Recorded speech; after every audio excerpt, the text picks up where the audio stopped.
There's a reason we close the Appalachian Trail sections at dusk. It's not for wildlife. It's for whatever walks those paths wearing the faces of people who disappeared decades ago, still calling out their companions' names. My name is Lucas Pine, and I spent 11 years as a park ranger in the Tongass National Forest of Southeast Alaska before I understood that some territories were never meant for human feet.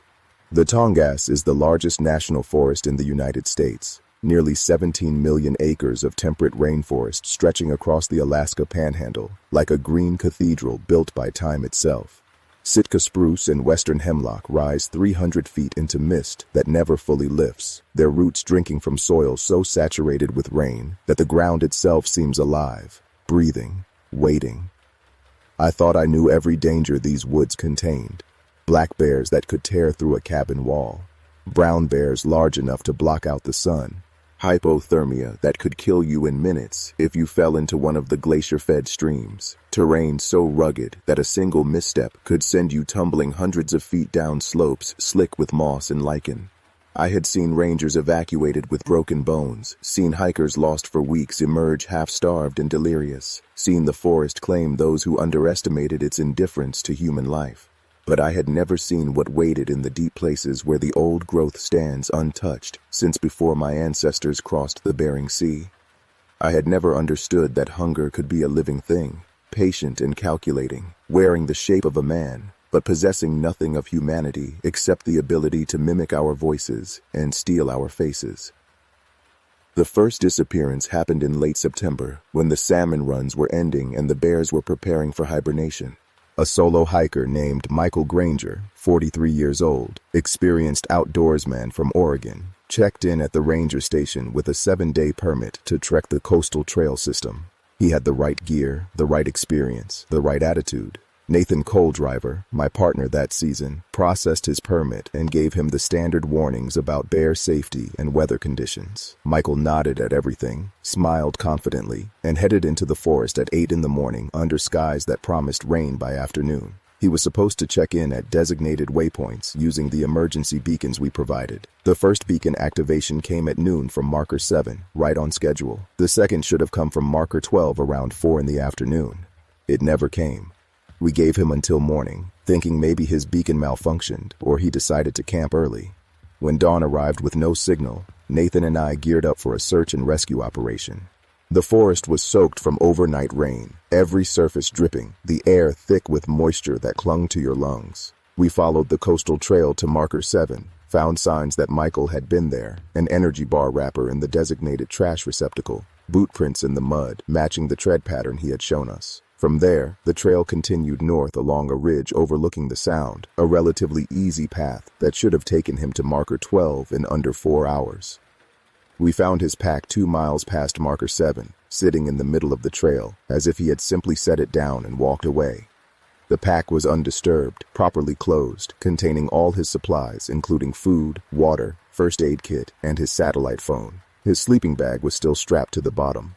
Nothing was missing except Michael himself. Nathan radioed it in while I examined the area. No signs of struggle, no blood, no torn clothing, no bear tracks or scat. Just the pack, abandoned, and boot prints leading off the trail into the dense undergrowth to the east.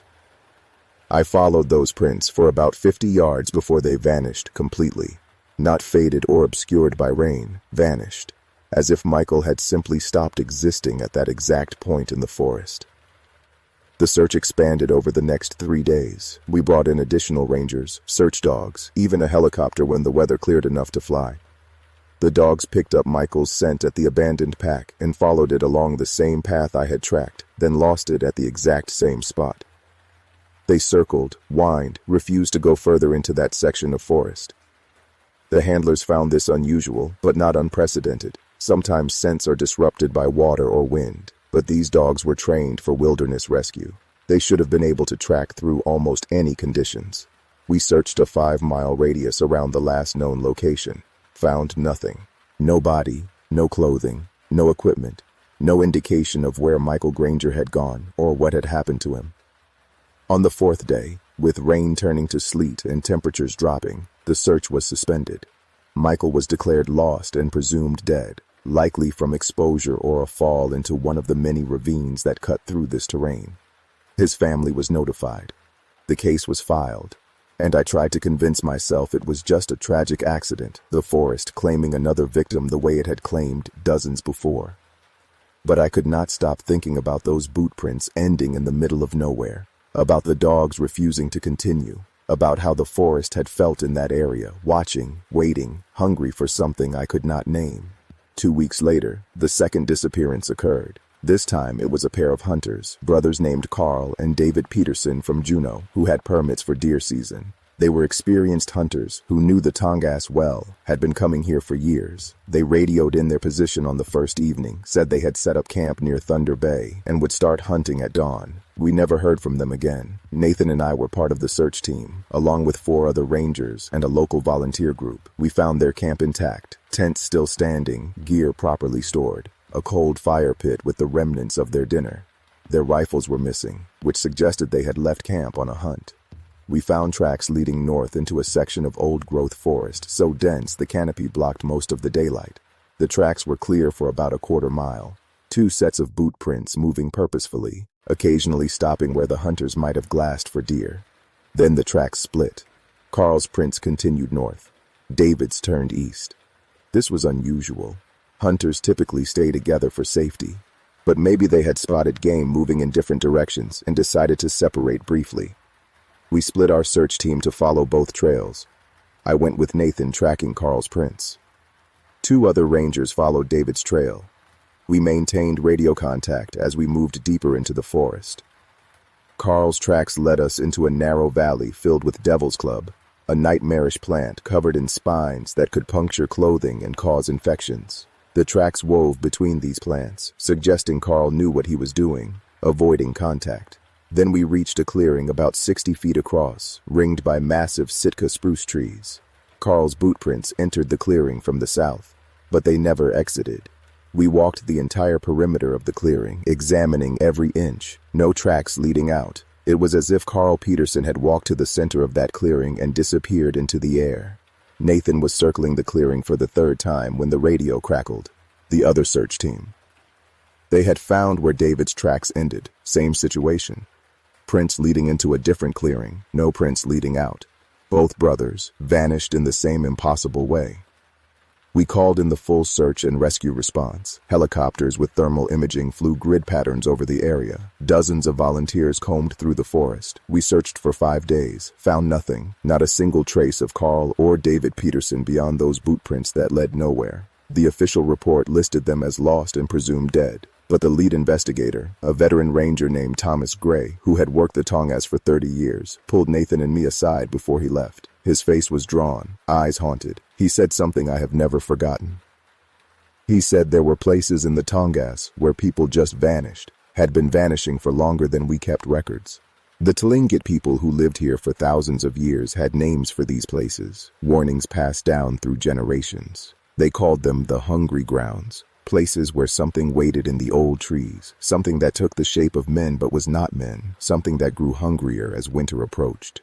Thomas said he had worked 6 disappearances over his career that followed this same pattern. Experienced outdoorsmen, proper gear, tracks leading nowhere. He said the official policy was to blame exposure and wildlife, but he did not believe it. Neither did most of the old-timers. They just did not talk about it because talking about it meant admitting there were things in these 17 million acres that we did not understand and could not control. He told us to be careful, to never go into the forest alone, to trust our instincts if something felt wrong. Then he left, and Nathan and I were alone with the knowledge that 2 men had walked into clearings and ceased to exist. Winter came early that year, snow falling in October, temperatures dropping below freezing. The tourist season ended. Most of the hiking trails closed. The forest grew quiet except for the wind moving through the high branches and the occasional crack of ice breaking on the sound. Nathan and I settled into the routine of winter work, maintaining equipment, updating maps, processing paperwork. We did not talk about the disappearances. What was there to say? We had no answers, no theories that made sense. We just tried to forget and focus on the work. Then, in early November, I met the night warden. I was doing a routine patrol of the coastal cabins, structures maintained by the Forest Service for emergency shelter. These cabins were scattered throughout the Tongass, simple one-room buildings with wood stoves and basic supplies. We checked them monthly to ensure they were stocked and secure. This particular cabin was about 15 miles from the ranger station, accessible by a trail that wound through some of the oldest growth in the forest. Trees here were enormous, their trunks wider than trucks, their bark deeply furrowed and covered with moss that hung like curtains. The forest floor was a carpet of ferns and fallen needles, soft and silent underfoot. It was late afternoon when I reached the cabin, the sun already low on the horizon, shadows stretching long and dark between the trees. The cabin looked secure from the outside, door closed, windows intact. But when I stepped onto the porch, I felt it, a wrongness, a presence. The hair on the back of my neck stood up, and every instinct screamed at me to turn around and leave. I almost did, but I had a job to do. I unlocked the door and stepped inside. The cabin was freezing, colder inside than outside. My breath formed clouds in the air. The wood stove was cold. No fire had been lit recently, but someone had been here. The supplies were disturbed, cans moved, blankets pulled from the storage chest, and on the floor, in the center of the room, was a pile of bones. Small bones, arranged in a careful pattern, a circle with lines radiating outward like a crude sun. They were clean, picked entirely free of meat, bleached white. I knelt down to examine them, trying to identify the animal. Not deer. The bones were too small, too delicate, possibly a fox or a marten. But the arrangement was deliberate, purposeful. Animals do not arrange bones in geometric patterns. I heard the breathing before I saw him. Slow, ragged, coming from the corner behind the door. I spun around, my hand going to the bear spray on my belt. He was standing there, perfectly still, watching me. A man, or something that looked like a man. Tall and impossibly thin, his body all sharp angles and jutting bones. His skin was pale, almost gray, stretched tight over his frame. He wore torn and filthy clothing, canvas pants and a wool shirt that might have been red once, but was now the color of dried blood. His hair was long and matted, hanging to his shoulders in tangles. But it was his face that froze me in place. It was wrong, not disfigured or injured, wrong. The proportions were off, the eyes too large and set too far apart, the mouth too wide, extending further than any human mouth should. And his eyes, they were yellow, not hazel or light brown. Yellow, like an animal's eyes, with pupils that were too large and too dark. He smiled at me, and his teeth were wrong too. Too many of them, too sharp, filed to points. He said my name, not asked who I was, said my name. Lucas Pine, in a voice that sounded like wind through a hollow log, echoing and empty. I backed toward the door, my hand fumbling for the spray canister. He did not move, just stood there, smiling with those terrible teeth, his yellow eyes fixed on me. I asked who he was, my voice barely above a whisper. He tilted his head, the movement too smooth, too fluid, like he had no bones in his neck. Then he spoke again, and what he said chilled my blood. He said he was the night warden. He said he protected these woods from those who did not belong. He said 3 had trespassed recently, 3 who ignored the warnings, 3 who walked into the hungry grounds where they should not have walked. He said he had welcomed them. He said they were still here, in the forest, walking and calling. But they were not themselves anymore. They were him now, part of him. He said I should tell the others to stay out of the deep places, to stay on the trails, to respect the old boundaries. Because winter was coming, and the hunger was growing, and if they did not listen, he would welcome them too. Then he moved, not walked, moved. One moment he was in the corner, the next he was beside me, so close I could smell him, the stench of decay and rot and something sweet and sickly that made my stomach heave. I stumbled backward through the door onto the porch, falling on the wooden planks. When I looked up, he was gone. The cabin was empty, but the bones remained, arranged in their pattern on the floor, and carved into the wood of the door frame, fresh and deep, were symbols I did not recognize. Angular marks that hurt to look at, that seemed to writhe and shift when I tried to focus on them. I ran. I am not proud of it, but I ran. Sprinted down that trail as fast as my legs would carry me, my heart hammering, my breath burning in my lungs. I did not stop until I reached my truck, and even then I kept looking over my shoulder, expecting to see that tall, thin figure emerging from the trees. I drove back to the ranger station and filed a report.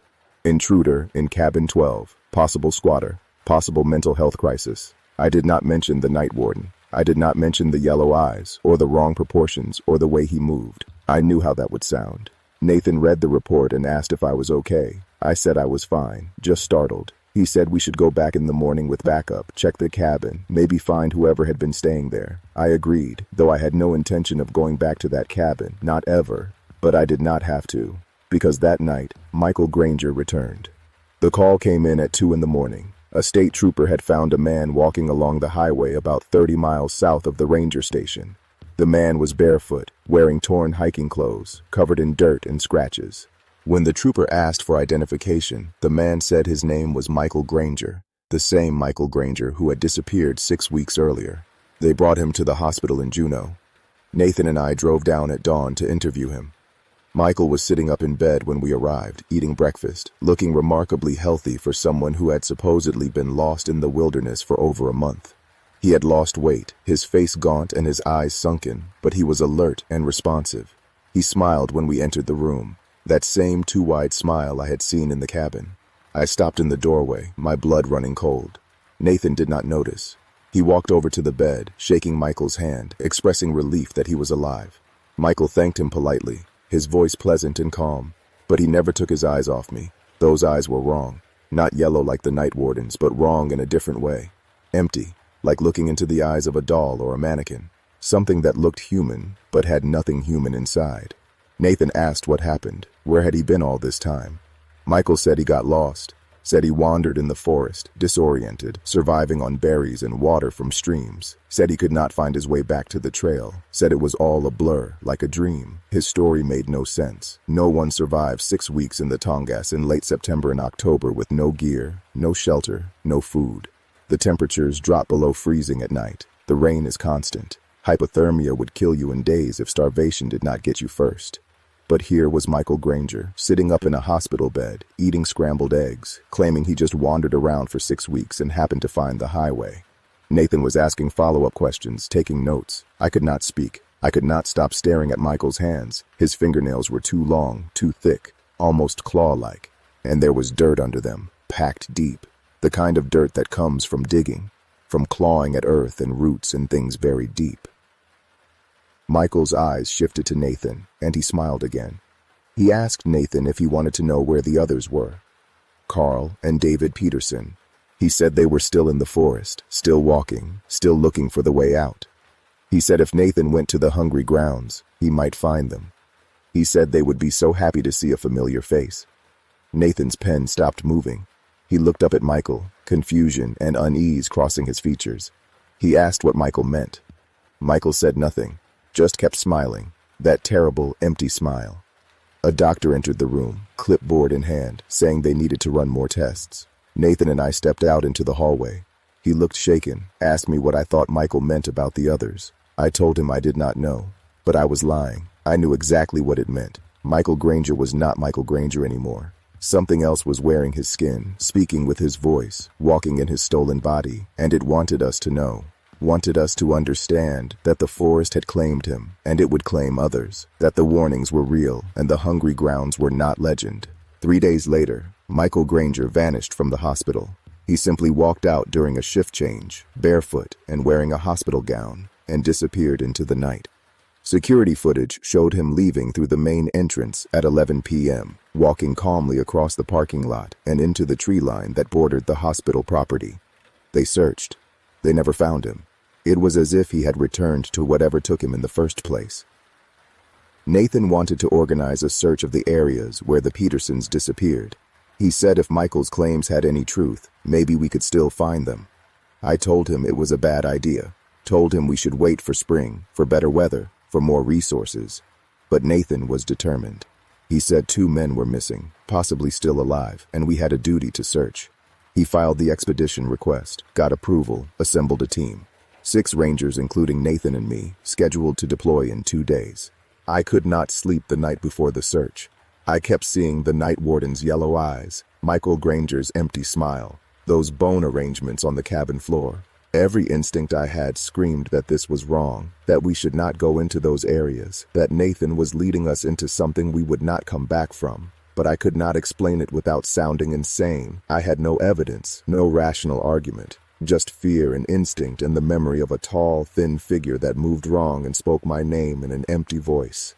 The morning of the search dawned gray and cold, snow falling in thick flakes that muffled all sound. We assembled at the ranger station at 6 a.m., geared up with cold weather clothing, emergency supplies, radios, GPS units, and firearms. Nathan briefed the team on the search areas, the locations where the Peterson brothers' tracks had ended. We would split into pairs, maintain constant radio contact, search the grids methodically. If anyone found anything unusual, they were to report immediately and wait for backup. No one was to go off alone under any circumstances. We drove as far as the Forest Service roads would take us, then hiked in on foot. The snow made the forest even quieter than usual, every sound absorbed by the blanket of white covering the ground and branches. We reached the first search area by mid-morning, the clearing where Carl Peterson's tracks had vanished. It looked different under snow, peaceful almost, the trees standing like silent sentinels around the open space. Nathan and I were paired together. We entered the clearing from the south, following the same path Carl's tracks had taken. The snow here was undisturbed, perfect and white. No tracks, no signs anyone had been here since the last search. We walked to the center of the clearing, our boots crunching in the fresh powder. Nathan was scanning with his binoculars, checking the tree line. I was watching the ground, looking for any anomaly in the snow. That was when I saw them, symbols, carved into the trunks of the trees around the clearing. The same angular, painful marks I had seen on the cabin door frame. They ringed the entire clearing, dozens of them, cut deep into the bark. Fresh. The wood was still pale and bleeding sap despite the cold. Nathan saw them too. He lowered his binoculars, his face going pale. He asked what they were. I said I did not know. But I was lying again. They were warnings, boundaries, markers that said this place was claimed. This place was hungry. This place was forbidden. Nathan pulled out his camera and started documenting the symbols. He said we needed to photograph everything, file a comprehensive report, maybe get anthropologists to examine the markings.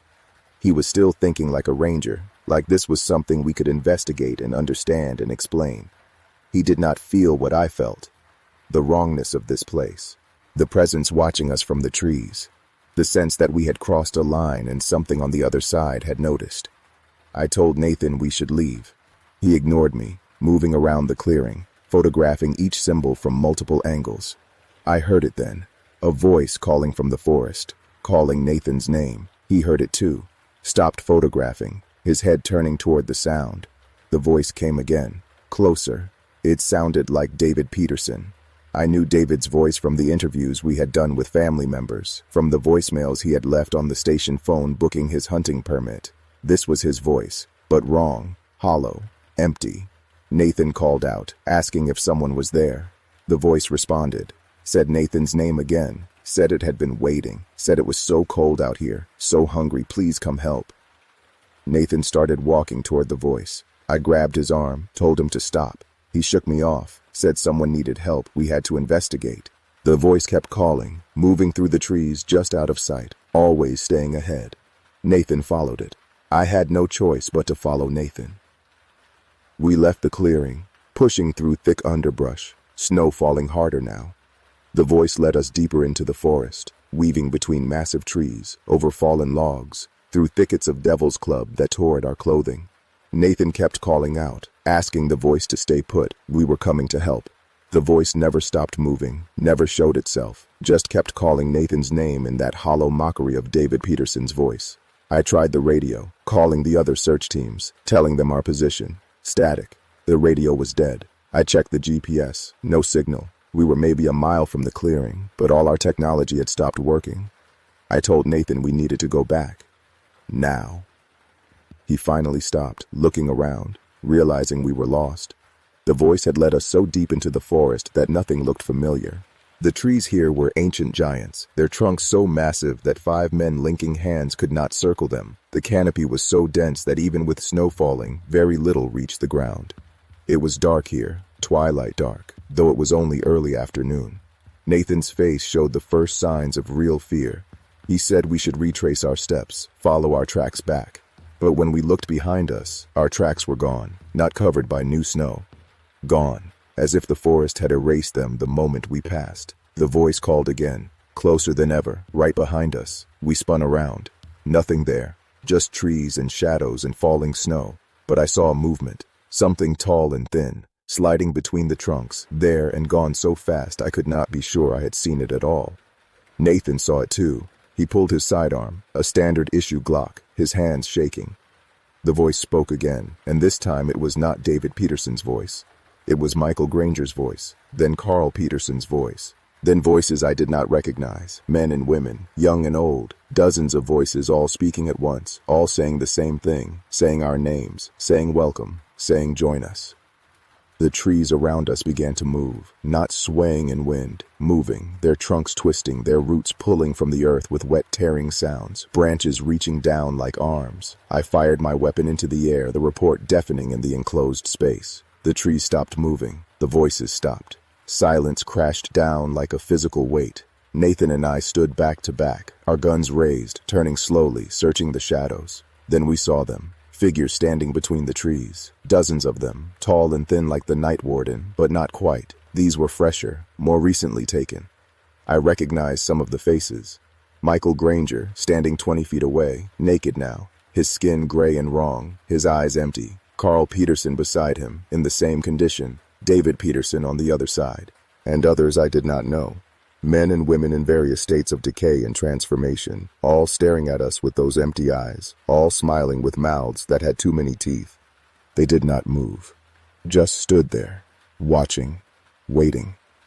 And behind them, towering over them all, was the night warden. Even taller than I remembered, his yellow eyes glowing in the darkness, his smile splitting his face nearly to his ears. He spoke, and his voice seemed to come from everywhere at once, from the trees and the ground and the air itself. He said we had ignored the warnings. He said we had entered the hungry grounds despite the signs. He said winter was here and the hunger was great and we would serve well. He said our bodies would walk these woods, calling to others, bringing them to the hungry grounds where they too would be welcomed. He said this had been happening for longer than we could imagine, that the forest had always fed on those who wandered too far, that our people had simply forgotten the old rules, the boundaries that should never be crossed. Nathan fired. The bullet hit the night warden in the chest, punching a hole through his sternum. Black liquid leaked from the wound, thick and oily. The night warden looked down at the wound, then back at us, his smile never wavering. He said our weapons were useless. He said we belonged to the forest now.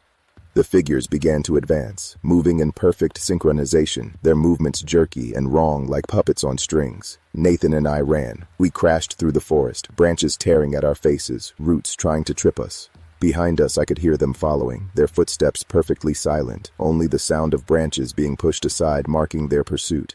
We ran for what felt like hours, our lungs burning, our legs screaming in protest. The forest seemed endless, trees in every direction, no trail, no landmarks, just wilderness stretching forever. I do not know how we found it. Maybe we did not. Maybe it found us.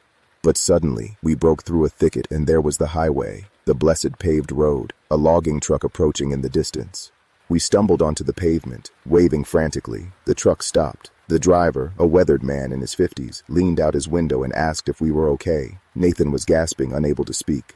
I managed to say we needed a ride, emergency please. The driver looked past us into the forest. His face went pale. He told us to get in the truck, now.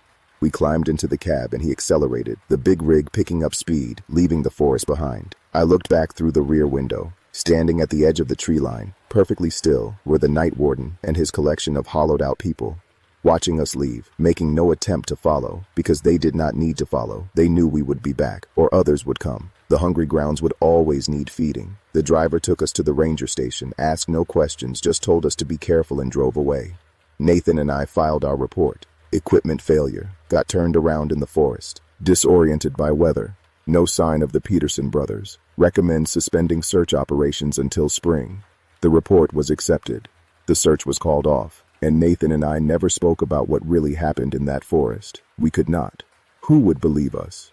2 weeks later, Nathan resigned, said he was taking a job in Arizona, somewhere with deserts and open sky and no trees. I never saw him again. I should have followed his example, should have left the Tongass, found work somewhere else, somewhere far from ancient trees and hungry ground. But I stayed, maybe out of stubbornness, maybe out of duty. Maybe because part of me felt responsible, felt like someone needed to stay and watch, to warn others, to maintain the boundaries even if nobody believed they existed. I am still here, still a ranger in the Tongass. But I am different now. I know what is out there. I know the warnings are real, and I do what I can to keep people safe. I close trails earlier than regulations require. I deny permits for areas near the hungry grounds, making up excuses about bear activity or unstable terrain. I paint symbols on trail markers, copies of the angular marks I saw in that clearing, hoping they will turn people back even if they do not understand why. Some of the old-timers notice. They see what I am doing, and they nod, say nothing, but I can see the understanding in their eyes. They know. They have always known. The forest takes people, has been taking people since before we kept records. And something in there wears their faces, uses their voices, walks in their stolen bodies calling to others. Winter is here now. The deep cold that locks the forest in ice and snow. This is when the hunger is strongest. This is when the night warden and his collection are most active, most desperate. I see signs of them sometimes when I do my patrols. Tracks in the snow that start and stop with no explanation. Symbols carved in trees that were not there the week before. And sometimes, late at night when I am alone in the ranger station, I hear voices outside calling my name. Lucas Pine, they say. Lucas Pine, come join us. Lucas Pine, we have been waiting. I never answer. I never go outside when I hear those voices. I sit at my desk with my gun loaded and my door locked and I wait for dawn. Because I know what they are. They are the taken ones, the hollowed ones, the people who walked into the hungry grounds and never came back. Their bodies repurposed, their voices stolen, their forms used as bait to lure others into the darkness. Michael Granger is out there. Carl and David Peterson. Dozens more whose names I do not know, whose families filed missing persons reports that led nowhere, all of them walking through the Tongass, calling out, promising help or offering warnings, doing whatever the night warden commands because they are not themselves anymore. They are extensions of him, pieces of his hunger, tools he uses to feed. I researched the legends, spent months reading everything I could find about the Tlingit stories, the old warnings, the names they gave to the thing in the forest. The night warden is not what they called it. That is a name it gave itself, a title it chose. The Tlingit called it Kushtaka in some stories, though that word usually means something else. Others called it the hunger that walks, the thing that wears many faces, the Winter Father. But the meaning was always the same. A spirit of the deep forest, a devourer of the lost, a creature that grew strong on human flesh and human fear, that could take the shape of those it consumed, that marked territory with symbols of power and pain. The stories said it had always been here, since before the first people crossed into this land. That it was old when the glaciers retreated, old when the first trees took root. That it was part of the forest itself, as much as the moss and the rain and the cold. And the stories said there was no killing it, no banishing it, no way to stop it except to respect the boundaries, to honor the warnings, to stay out of the places it claimed as feeding grounds. The Tlingit knew this. They marked the dangerous areas, taught their children never to enter them, told stories designed to keep people away. But we forgot. We came with our technology and our confidence, our belief that we understood nature and could control it. We drew lines on maps and called them borders, built trails through ancient territory, sent people into places that were never meant for human feet. And the hungry grounds claimed them, one by one, patient and relentless. I see it now in the missing persons reports that cross my desk. Hikers who vanish from well-marked trails, hunters who never return from the forest, fishermen who disappear from remote streams. The official explanations are always the same: exposure, wildlife, accidents. But I know better. I see the patterns. The locations cluster around certain areas, the same areas where the symbols appear on trees, where the forest feels wrong, where even animals refuse to go. The hungry grounds are growing. Every year they spread a little further, claiming more territory. Maybe because there are more people now, more hikers and tourists and adventurers wandering into the Tongass, more fuel for the hunger, more bodies to hollow out and repurpose. Or maybe the night warden is just getting stronger, his power growing with each person consumed, his territory expanding as his collection of stolen faces increases. I do not know how to stop it. I do not think it can be stopped, but I try to warn people. I give talks at schools about wilderness safety, emphasizing the importance of staying on marked trails, never hiking alone, turning back if something feels wrong. I post warnings on the Forest Service website about areas to avoid. I train new rangers to recognize the signs, to trust their instincts, to take the old legends seriously, even if they do not believe them. Some listen. Most do not. They think I am paranoid or superstitious. They ignore the warnings and head into the forest with their GPS units and satellite phones and complete confidence in their ability to handle whatever nature throws at them, and some of them never come back. Last month, a young couple from Seattle went missing near Thunder Bay, same area where the Peterson brothers disappeared. The search team found their tent, their supplies, their phones, but no sign of the couple themselves, just boot prints leading into the forest, ending in a clearing marked with symbols carved into the surrounding trees. The search was called off after 3 days. The couple was declared lost and presumed dead. But I know they are not dead. Not entirely. They are out there somewhere, walking through the Tongass in their stolen bodies, their voices used by the night warden to call to others. They have joined the collection, become part of the hunger. And next season, when the snow melts and the trails open again, they will be waiting, calling out to hikers in voices filled with false hope and empty promises, leading them into the hungry grounds where the trees move and the earth opens and something ancient and patient welcomes them into its terrible embrace.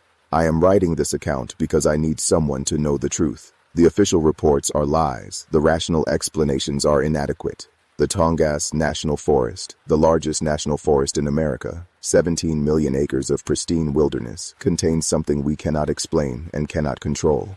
Something that feeds on human life. Something that has been here longer than our civilization and will be here long after we are gone. The night warden is real. The hungry grounds are real.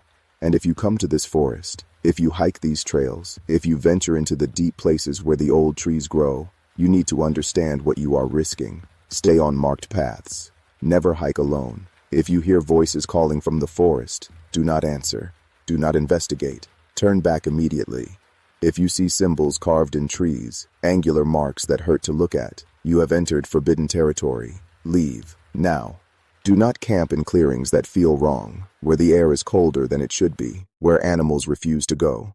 If you encounter someone who seems lost or injured in the deep forest, be cautious. Ask them questions only they would know the answers to. Look at their eyes. If the eyes are empty, if the smile is wrong, if something about them makes your skin crawl, run. Do not try to help them. They are not who they appear to be. They are bait. And most importantly, if you go missing, if something takes you into the hungry grounds, if you find yourself face to face with the night warden and his collection of hollowed people, fight. Do not let them take you peacefully. Do not accept their welcome, because there are fates worse than death in these woods. Being consumed is tragic. Being transformed, having your body stolen and repurposed, your voice used to lure others to the same fate, your face worn like a mask by something that is not you. That is the true horror. That is what waits in the deep places, and that is why I stay. Why I keep doing this job even though I have seen things that gave me nightmares for years. Because someone needs to stand guard. Someone needs to maintain the warnings. Someone needs to remember that there are old things in these 17 million acres. Things that do not care about our laws or our maps or our belief that we have tamed the wilderness. The forest has its own rules, its own powers, its own hungers, and we ignore them at our peril. I have lost count of how many people have disappeared in my 11 years as a ranger. Dozens, certainly, maybe more. Each one a tragedy, each one a person with family and friends and dreams, reduced to a missing persons report and an empty body walking through the trees calling out in a stolen voice. I remember their names. Michael Granger, Carl and David Peterson, the Seattle couple whose names I am not permitted to share, and so many others. I remember them because someone has to. Someone has to bear witness to what is happening here. Someone has to keep warning people even when they do not listen. Nathan understood this in the end. Before he left for Arizona, he told me something I think about often. He said the Forest Service knows. The old-timers, the administrators, the people who have worked these lands for decades. They know there are places where people vanish. They know the explanations do not add up. They know something is out there, but they cannot acknowledge it publicly because acknowledging it would mean admitting we do not control these forests. That despite all our technology and training and resources, there are territories we cannot enter safely, boundaries we cannot cross, and that would terrify people. So they maintain the fiction. They blame exposure and wildlife and accidents. They close trails for vague safety reasons. They rotate rangers out of problem areas before they can see too much or ask too many questions, and they hope that most people will stay safe, will stick to the marked paths, will never wander into the hungry grounds. It is a strategy built on acceptable losses. A certain number of disappearances per year are statistically inevitable in a forest this large. As long as the numbers stay within expected ranges, as long as the pattern is not obvious, the system continues. The Forest Service maintains its image. The tourism continues. The economy benefits. And a few dozen people per year are sacrificed to keep the machine running. I used to be angry about this. Used to think we should shut down the Tongass, close it to all human activity, put up fences and guards and keep everyone out. But I understand now why that will never happen. The forest is too large. The economic impact would be too severe. And even if we tried, even if we evacuated every ranger and closed every trail and put up barriers, the forest would still be there. The hungry grounds would still exist. The night warden would still walk between the trees. And people would still find ways to enter, drawn by curiosity or defiance or simple human stupidity. You cannot fence off 17 million acres. You cannot guard every possible entry point. All you can do is warn people, train them, hope they listen, and accept that some will not. Some will ignore the warnings and venture into forbidden territory and become part of the collection. It is an imperfect solution to an impossible problem. But it is all we have. So I stay. I warn, I watch, and I wait for the day when I make a mistake, when I let my guard down, when I hear my name called from the forest in a voice I recognize, and I am too tired or too lonely or too desperate to resist, because I know it will happen eventually. Everyone who works these forests long enough either leaves like Nathan did, or they stay too long and something takes them. I have seen it happen to others, rangers who worked the Tongass for years, who knew the dangers, who were careful and smart and experienced. One day they went out on patrol and never came back. Their bodies were never found. But sometimes, late at night, I hear their voices calling from the darkness. And I know they are still out there, part of the night warden's collection, their faces stolen, their forms repurposed, their voices used to lure others into the hungry grounds. I wonder sometimes what it is like to be taken, to be transformed. Do you feel it happening? Are you conscious when your body is hollowed out and filled with something else?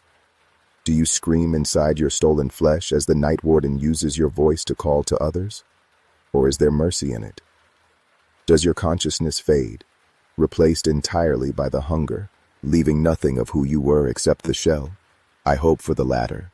I hope Michael Granger and the Peterson brothers and all the others are truly gone, that nothing of them remains to suffer. But I fear it is the former. I fear they are still in there, trapped, aware, watching through eyes they cannot close as their bodies betray everything they once were. That is the nightmare that keeps me awake. That is why I keep doing this job despite the fear, despite the knowledge that I am probably just delaying the inevitable. Because if there is even a chance that warning people might save them from that fate, then I have to try. I owe it to everyone who has been taken. I owe it to Nathan, who got out before the forest could claim him. I owe it to myself, to the man I was before I saw the night warden, before I understood that there are things in this world beyond our understanding or control. The Tongass is beautiful. That is what makes this so insidious. It is one of the last great temperate rainforests on Earth, a cathedral of green and mist and ancient growth. People come here seeking connection with nature, seeking peace and solitude, and the raw beauty of wilderness untouched by human development. And for most, that is exactly what they find. They hike the trails, camp in designated areas, see bears and eagles and whales, and return home with memories of pristine natural splendor. But a few, an unlucky few, wander off the path, venture into the wrong clearings, cross boundaries they do not know exist, and they find something else, something older than beauty, something that hungers. The night warden does not create the beauty, he uses it. uses our desire to connect with nature, our confidence in our ability to navigate the wild, our belief that we understand the forest. He uses it all against us, drawing us deeper, leading us astray, guiding us into the hungry grounds where the trees have carved symbols and the earth remembers the taste of human flesh. I think that is the cruelest part, that this horror exists within beauty, that the same forest that gives us life and peace and wonder also contains predation beyond anything we have named or categorized. That walking between moss-covered trees beneath a canopy of green, breathing air so clean it makes you dizzy, you could be steps away from something that will steal your face and wear it like a mask. There is no warning in the beauty, no indication that you have crossed from safe territory into the hungry grounds. The trees look the same. The moss grows just as thick. The air smells just as sweet. You only realize your mistake when you see the symbols carved into bark, or hear your name called in a voice that should not know you, or catch a glimpse of something tall and thin sliding between the trunks. And by then, it is often too late. I have stopped trying to reconcile these contradictions. The forest is beautiful and terrible. The wilderness is life-giving and life-taking. The Tongass contains both sanctuary and slaughterhouse, and there is no map that shows you which is which. You walk in faith, hoping you will stay on safe paths, hoping you will not be one of the unlucky ones who stumbles into territory marked by ancient hunger. And most people are lucky. Most people return home safely, their only complaint the rain or the mosquitoes or the difficulty of the trails. They never see what lurks in the deep places, never hear the voices calling from the darkness, never know how close they came to becoming part of the collection. I envy them their ignorance, but I cannot share it, not anymore. I know too much. Have seen too much, and that knowledge is a burden I will carry until the forest finally claims me, or I find the courage to leave like Nathan did. For now, I remain. The ranger who knows the truth, the guard at the boundary between the world people understand and the world they should fear. I will keep warning them, keep closing trails, keep painting symbols, keep doing whatever I can to protect people from a threat they do not believe exists. And when my time comes, when I hear my name called in a voice I cannot resist, when I walk into the hungry grounds and stand before the night warden and his collection of hollowed faces, I hope I will have saved enough people to balance the scales. I hope the warnings will continue after I am gone. I hope someone else will take up the burden and keep watch. But if not, if I am the last one who knows and remembers and warns, then at least I will have tried. At least I will have stood against the hunger, however inadequately, however futilely. The forest will be here long after I am gone. The night warden will continue walking between the trees. The hungry grounds will claim others, but they will not take me quietly. They will not take me without a fight. I owe that much to everyone who came before, to Michael and Carl and David and all the others whose names are written in missing persons reports and forgotten by everyone except those who knew them. They deserved better than to be consumed by something we cannot name. They deserve to return home, to live their lives, to die peacefully in their beds, surrounded by family. But the forest gave them a different fate, and all I can do is remember them, honor them, and try to ensure fewer people share their doom. This is my testimony, my warning, my confession of knowledge that I wish I did not possess. If you read this and think I am insane, I understand. I would have thought the same thing 11 years ago. But if you read this and feel a cold recognition, a sense that maybe, just maybe, there is truth in these words, then please, be careful in the Tongass. Be careful in any deep forest. Respect the boundaries. Honor the warnings. Stay on marked paths. And if you hear voices calling your name from the darkness, turn back. Run if you have to. Because there are things in the wilderness that we have forgotten how to see. Predators we have no defense against. Hungers that cannot be satisfied. The night warden is one of them. And he is always waiting in the hungry grounds, patient as stone, ready to welcome those who wander too far from the light. Every ranger station in the Cascade Range has a red phone that only receives calls, never dials out. In my 8 years here, it's rung 4 times. I answered once. I'll never make that mistake again. My name is Russell Woods, and what I'm about to tell you will sound impossible. You'll want to dismiss it as the ravings of a traumatized mind, as stress-induced hallucination, as anything but the truth. I understand that impulse. I wish I could believe it myself, but the scars on my body don't lie. The empty chair at Jesse Harper's family table doesn't lie. And the thing that still prowls the boundary of Olympic National Forest, the thing that took Cole Pine, that creature doesn't lie either. It exists, and it's waiting. The call came through on a Tuesday night in late September. I was alone at the Keynote station, finishing paperwork, the kind of mindless administrative work that fills too many ranger hours. The station was quiet except for the scratch of my pen and the distant sound of rain on the roof. Olympic National Forest in autumn is a place of perpetual twilight and endless moisture, where the massive Sitka spruce and western hemlock create a canopy so dense that even at midday, the forest floor exists in a green-tinged gloom. That night, with clouds blocking the moon and rain falling steady, the darkness outside the windows was absolute and oppressive. When the red phone rang, I actually jumped. The sound was harsh and mechanical, nothing like a modern ringtone, more like an alarm designed to jar you awake. I stared at it for 3 rings before I picked up the receiver. Standard protocol said to answer immediately, but something made me hesitate. Some instinct warning me that whatever was on the other end of that call would change everything.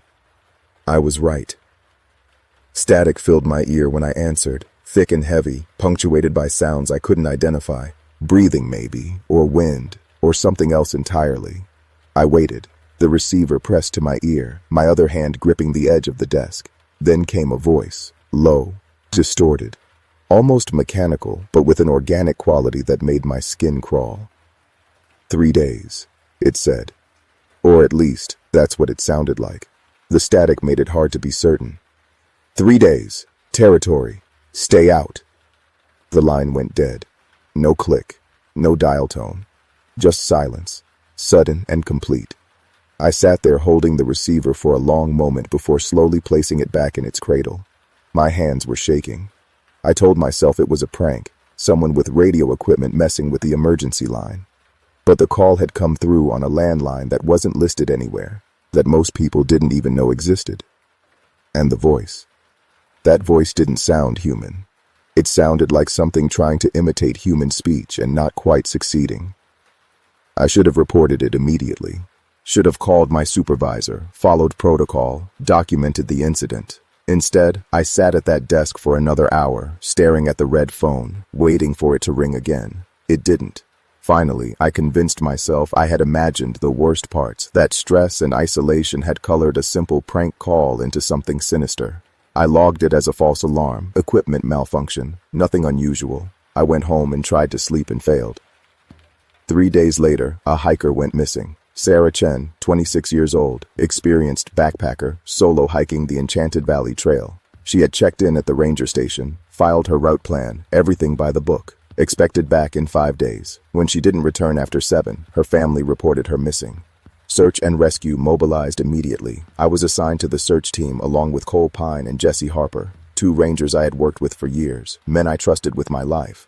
We should have found her. The trail was well marked, she was experienced, and the weather had been clear. But 3 days of searching turned up nothing. No trace, no equipment, no sign she had ever been on that trail. It was like she had vanished into thin air, or been taken. On the 4th day of searching, we found something that made my blood run cold. Tracks. Massive tracks pressed deep into the soft earth near Pony Bridge, where the trail crosses the Kino River. They were bipedal, roughly humanoid, but enormous. Each print was at least 18 inches long and 8 inches wide at the ball, with 5 distinct toes that ended in what looked like claw impressions. The stride length between prints was impossible, 7 feet or more. Whatever made those tracks was huge and walking upright. Cole was the first to speak. He was younger than Jesse and me, maybe 30, lean and fit with the kind of nervous energy that made him good in emergencies. "Bear?" he said, but his voice carried no conviction.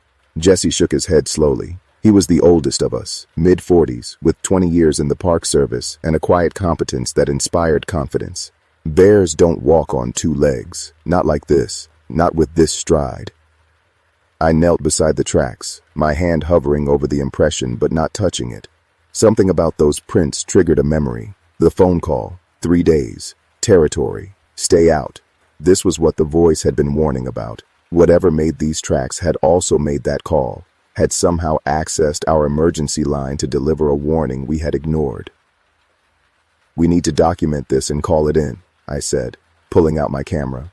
I photographed the tracks from multiple angles, using my hand and a ruler for scale. The prints were fresh, made within the last few hours based on the moisture level. Whatever created them had been here recently, might still be nearby. As if summoning it with the thought, we heard a sound from the forest. A vocalization, deep and resonant, that seemed to vibrate through the ground itself. Not an elk, not a bear, not any animal I could identify. The sound was almost below the threshold of hearing, more felt than heard, and it raised every hair on my body. "Back to the trail," Jesse said quietly. "Slowly. Keep your bear spray ready." We retreated, our eyes scanning the tree line, our hands on our defensive equipment. The forest had gone silent around us, that unnatural quiet that signals a predator nearby. No birds, no insects, just the sound of the river and our own breathing. We made it back to the trail without incident, but the feeling of being watched never left. Something was in those trees, observing us, and I had the uncomfortable certainty that it understood exactly what we were. We radioed the findings to base. Supervisor Harris was skeptical, suggesting we had misidentified the tracks, that they were probably just bear prints distorted by the soft ground. But he authorized continuing the search with additional personnel. That night, 5 more rangers joined us, including Harris himself. We set up a base camp near Pony Bridge, planning to expand the search radius at dawn. I couldn't sleep that night. Every sound from the forest made me tense, reaching for my flashlight. Around midnight, I heard it again. That vocalization, closer than before, coming from multiple directions. The creatures were communicating, calling to each other in the darkness. I counted at least 4 distinct sources surrounding our camp. Cole heard it too. He emerged from his tent, his face pale in the moonlight. "What the hell is that?" "I don't know," I lied. I knew exactly what it was. The same thing that had called the station. The same thing that left those massive tracks. The same thing that had taken Sarah Chen. But saying it out loud, naming it, felt dangerous. Like acknowledgement would make it more real, more threatening. Jesse joined us, rifle in hand. "Wolves?" he suggested, though he knew it wasn't wolves. We all knew. The vocalizations continued for another hour, circling our camp, never coming close enough to see but always present. Then, as suddenly as they started, they stopped. Silence crashed down like a weight.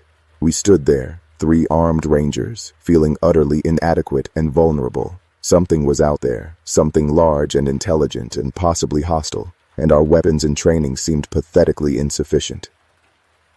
Dawn came slowly, the darkness fading to gray. We broke camp in silence, no one willing to discuss what we had heard. Harris called off the search at first light. "Too dangerous," he said.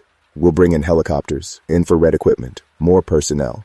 Standard search and rescue wasn't working. We needed specialized resources, but I knew we wouldn't find Sarah Chen. She was gone, taken by whatever prowled these woods. And based on those tracks, based on that phone call, I didn't think she was the first. I thought about all the missing persons cases over the years. Hikers who vanished without a trace, bodies never recovered. How many of them had encountered these creatures? How many had been warned and ignored it? 2 weeks passed. The search was officially called off after turning up nothing. Sarah Chen was declared a missing person, presumed dead, though no body was ever found. Life at the ranger station returned to normal, or tried to, but I couldn't shake the feeling that something had changed. The forest felt different now, more watchful, more hostile, and I noticed things I had dismissed before.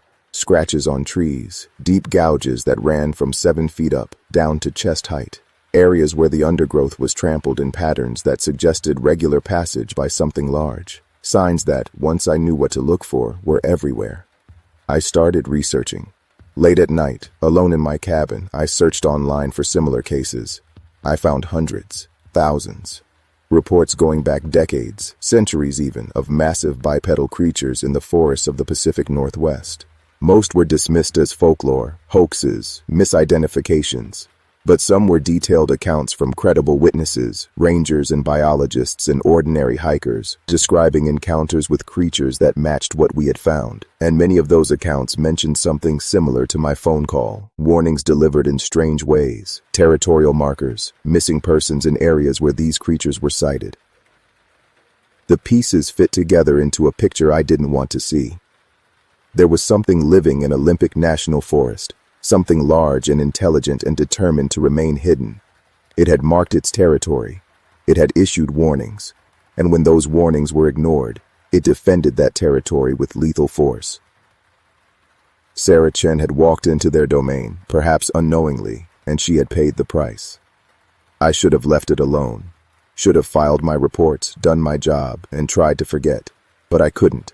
The red phone haunted me. That voice, mechanical and wrong, echoing in my memory. 3 days. Territory. Stay out. How had it made that call?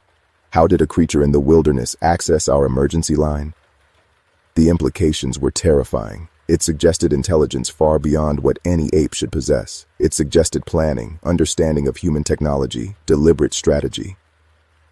1 month after Sarah Chen's disappearance, the red phone rang again. I was at the station with Cole, reviewing trail maintenance schedules. When that harsh mechanical ring split the air, we both froze. Cole looked at me, his eyes wide. Should we answer it? Protocol says yes, I replied, though every instinct screamed to let it ring. I picked up the receiver, my hand steady despite the fear churning in my gut. Static filled my ear just like before. And then the voice. More come. Not warned. Blood. Territory. The line went dead. I stared at the phone, my mind racing. More come. Not warned. It was talking about hikers, people entering the forest without knowledge of what waited there, and it was promising violence, blood, territory. The creatures were preparing to kill again, and they wanted us to know. What did it say? Cole demanded. I told him. His face went pale. We have to warn people. Close the trails. Something. With what evidence? Mysterious phone calls and weird tracks? Harris will never authorize a closure based on that. And even if he did, it would cause panic. People would flood in trying to find the creatures, make the situation worse. So we just let people walk into danger? No, we increase patrols. We watch for signs. We try to steer people away from the high-risk areas without causing alarm. It's all we can do. Cole wasn't satisfied with that answer. Neither was I. But it was the reality of our situation. We couldn't prove the creatures existed. We couldn't explain the phone calls. All we could do was be vigilant and hope we could prevent another disappearance. 2 days later, a group of 4 college students checked in at the ranger station. They were planning a 3-day backpacking trip into the Enchanted Valley, the same area where Sarah Chen had vanished. I tried to discourage them, suggested alternative routes, but they were determined. The weather was perfect, they said. They were experienced. They would be fine. I gave them the standard safety briefing, emphasized the importance of staying on marked trails, and sent them on their way. And I felt sick doing it. I was sending them into danger, into territory claimed by creatures that had demonstrated their willingness to kill. But what else could I do? Tell them monsters were real? They would laugh and go anyway, dismissing me as crazy. That night, I couldn't sleep. At 2 a.m, I made a decision. I woke Jesse and Cole, told them we were going out, emergency patrol. We needed to make sure those students were safe. They could have refused, could have demanded an explanation, but they trusted me enough not to question. We geared up in silence and headed into the forest. We hiked through the darkness, our headlamps cutting narrow tunnels of light through the absolute black. The trail was familiar, but at night it felt alien, threatening. The sounds of the forest took on sinister qualities. Every crack of a branch became a footstep. Every rustle in the undergrowth became something stalking. We moved quickly, pushing ourselves, trying to reach the students before something else did. We found their camp just before dawn, a small clearing near the river. Their tents were still standing, the fire ring cold but recently used. But something was wrong. The camp was too quiet. No sounds of sleeping. No snoring or breathing or the small movements people make in their sleep. Jesse approached the nearest tent and called out softly. No response. He unzipped the flap and shone his light inside. Empty. The sleeping bags were laid out, personal items scattered around, but no occupants. We checked the other tents, all empty. 4 people had simply vanished from their camp in the middle of the night. Their packs were still there. Their food was still hanging from the bear line. Nothing had been taken. They were just gone. Cole found the first track outside the camp perimeter.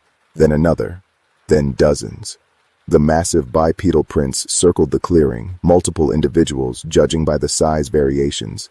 They had surrounded the camp, and then, leading away from the clearing into the dense forest, a new set of tracks. Human footprints, 4 sets, walking not running, walking calmly, steadily, as if in a trance. They took them, Cole whispered, just like Sarah. They took all 4 of them. The tracks led deeper into the forest, away from any trail, into terrain so rough and overgrown that following was nearly impossible. We tried. We pushed through the undergrowth, forcing our way past fallen logs and thick brush, following those human footprints as long as we could. But after half a mile, the tracks vanished on rocky ground, and we lost the trail entirely. We called it in. Within hours, the forest was swarming with search and rescue personnel, dogs, helicopters. The story hit the news. 4 college students missing from Olympic National Forest. Massive manhunt underway. But I knew they wouldn't be found. Not alive. Not at all, probably. The creatures had taken them, and whatever fate awaited them in the deep forest, it wasn't one that left evidence behind. The search went on for 2 weeks. Nothing. 4 more people added to the list of those who entered Olympic National Forest and never came out. The families demanded answers, the media demanded answers, and we had none to give. Equipment failure, got lost, animal attack, fell into the river. The explanations were hollow, unsatisfying. But what else could we say? That monsters were real? That something ancient and terrible lived in these woods, claiming territory and taking people who violated it? Harris called me into his office after the search was called off. He looked haggard, aged 10 years and 2 weeks. Tell me the truth, Woods. What's really happening out there? I considered lying, considered keeping the secret, protecting my career, maintaining the official narrative. But I was tired. Tired of the lies, tired of the fear, tired of sending people into danger while pretending everything was normal. So I told him. Everything. The phone calls, the tracks, the vocalizations, my research into similar cases, the evidence that something intelligent and hostile was living in the forest, defending its territory, taking people who ventured too close. I expected him to dismiss me, to call me crazy, to fire me on the spot. Instead, he nodded slowly. I know, he said quietly. I've known for 20 years. We all know, the senior rangers. We just don't talk about it.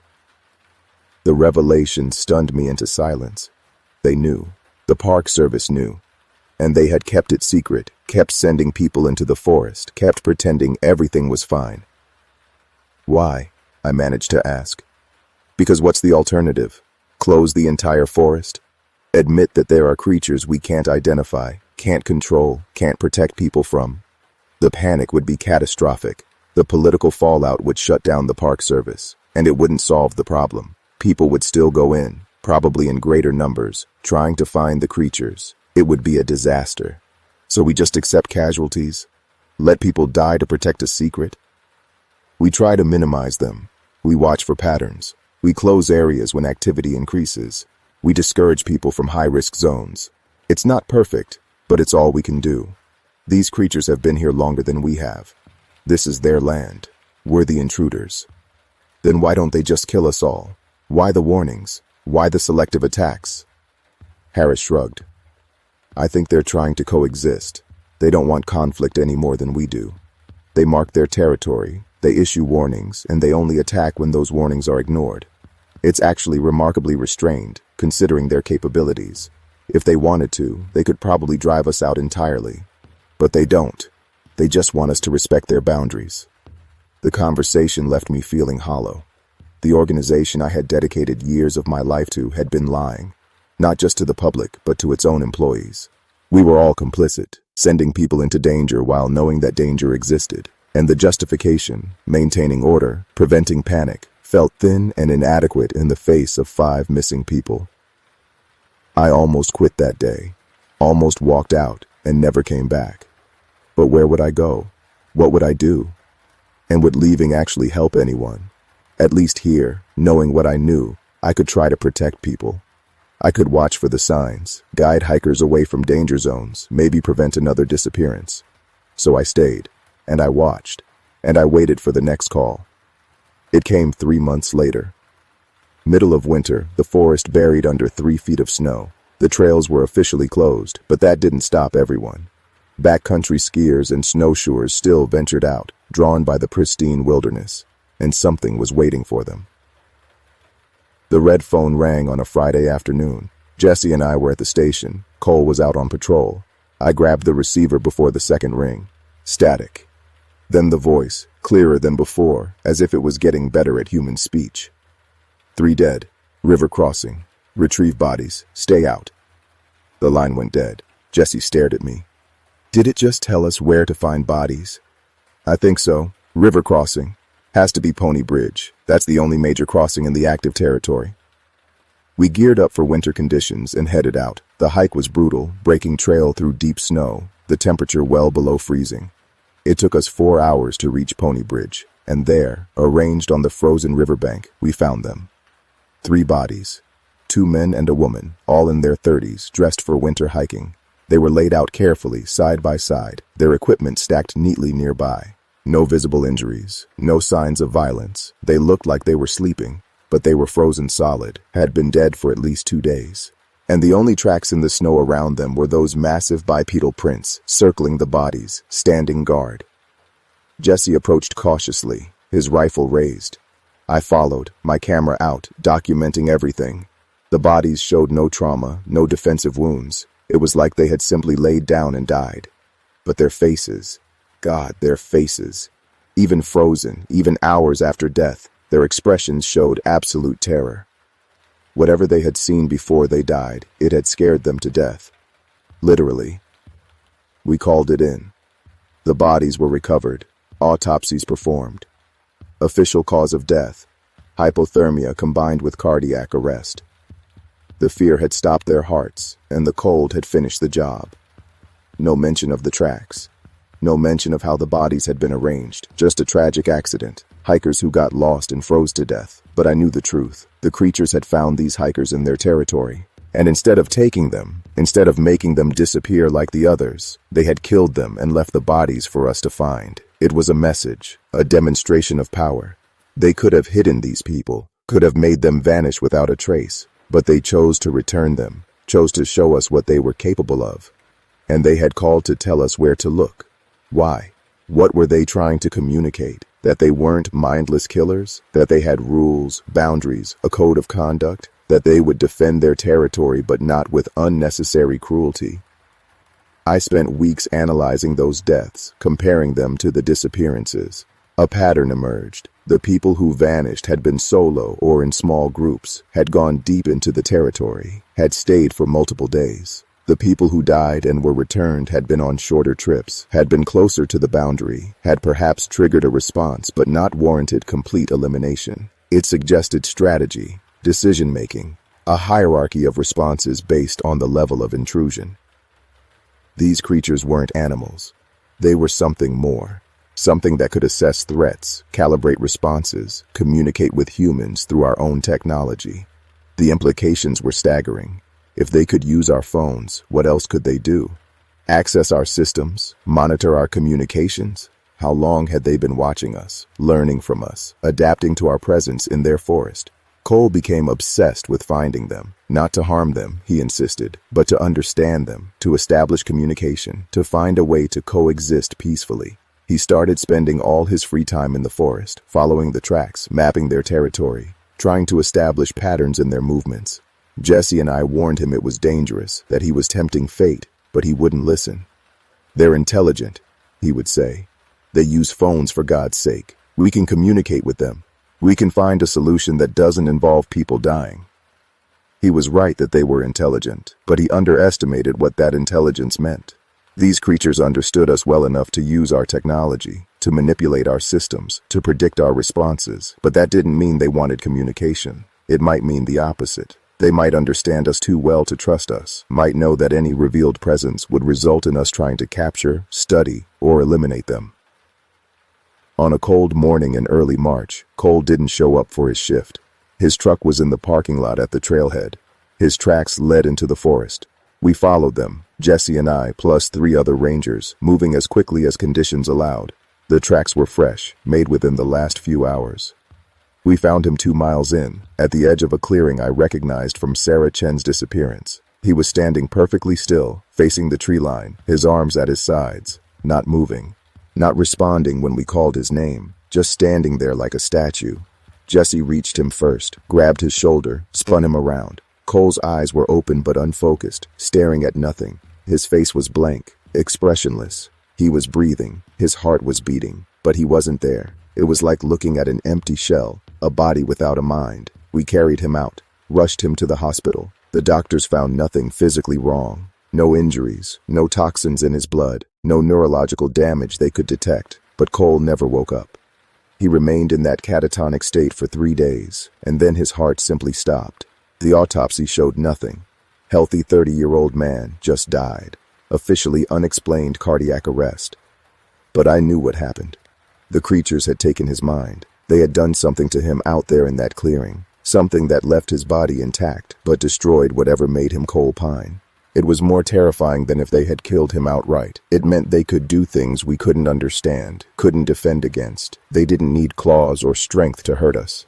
They had other tools, other weapons. After Cole's death, Jesse requested a transfer. Got assigned to a different forest far from the Pacific Northwest. He didn't say goodbye, just packed up and left. I couldn't blame him. We had started with 3. Now it was just me, alone with the knowledge of what prowled those woods. I thought about leaving too, about requesting a transfer, maybe even quitting entirely. But something kept me here. Guilt, maybe, over Sarah Chen and the college students and all the others we couldn't save. Responsibility to prevent future deaths, or perhaps just the certainty that running wouldn't change anything. These creatures existed whether I acknowledged them or not. The deaths would continue whether I was here or not. At least by staying, I could try to make a difference. The red phone didn't ring again for 6 months. Spring turned to summer, summer to fall. I maintained patrols, guided hikers, filed reports. Normal ranger work. But I was always watching, always listening, always aware that something was out there in the forest, watching me back. Then, on a October night exactly 1 year after Sarah Chen's disappearance, the phone rang. I was alone at the station, working late. When I heard that harsh mechanical ring, I felt something in my chest tighten. My hand shook as I reached for the receiver. Russell Woods. The voice knew my name. That had never happened before. The static resolved into something clearer, more articulate, almost conversational. Russell Woods, year passed. You stayed, others left. Why? I swallowed hard, trying to keep my voice steady. Because it's my job. Because people need protection, even from things they don't know exist. Silence. Long enough that I thought the connection had dropped. Then, good answer. Respect. Boundary holds. Warning continues. Tell others. Stay out. Territory sacred. More intrusion. More death. You understand? I understand. Good. You survive because you understand. Others died because they didn't. Tell them. Make them understand. Or more blood. I'll try, but it's difficult. People don't believe. They think you're myths, legends. They won't stay out based on stories. Another pause. Then, make them believe. Or we make them believe. Our way worse. The line went dead. I sat there holding the receiver for a long time, my mind reeling. That had been an actual conversation. The creature had spoken to me, had reasoned with me, had made its position clear. And implicit in that conversation was a threat. If we couldn't control human intrusion into their territory, they would. And their methods would be brutal. I reported the call to Harris, told him every word. His face grew graver with each sentence. When I finished, he leaned back in his chair and stared at the ceiling. We need to establish formal exclusion zones, officially close parts of the forest. It's the only way. On what grounds? We still have no proof these things exist. No bodies, no specimens, nothing but tracks and phone calls. The regional director will never approve it. Then we bypass the regional director. We go to USDA, to the secretary. We present everything we have, the missing persons, the unexplained deaths, the pattern of incidents. We make a case that certain areas are too dangerous to remain open. And when they ask why, what's making these areas dangerous? Harris met my eyes. We tell them the truth. and we accept the consequences. It took 3 months to compile the evidence. Every missing person report from Olympic National Forest over the past 20 years. Every unexplained death. Every ranger testimony about strange vocalizations, unusual tracks, equipment failures in specific zones. We mapped it all, created a comprehensive picture of a territory within the forest where human presence correlated with elevated risk. The presentation was scheduled for January. Harris and I traveled to Washington, D.C. to a secure facility where we briefed officials from the Department of Agriculture, the Forest Service, the Department of Interior, and several others whose agencies were never identified. We showed them everything, held nothing back. The response was not what I expected. They listened. They asked questions. They examined the evidence, and at the end, the senior official, a woman whose title I never learned, made a simple statement.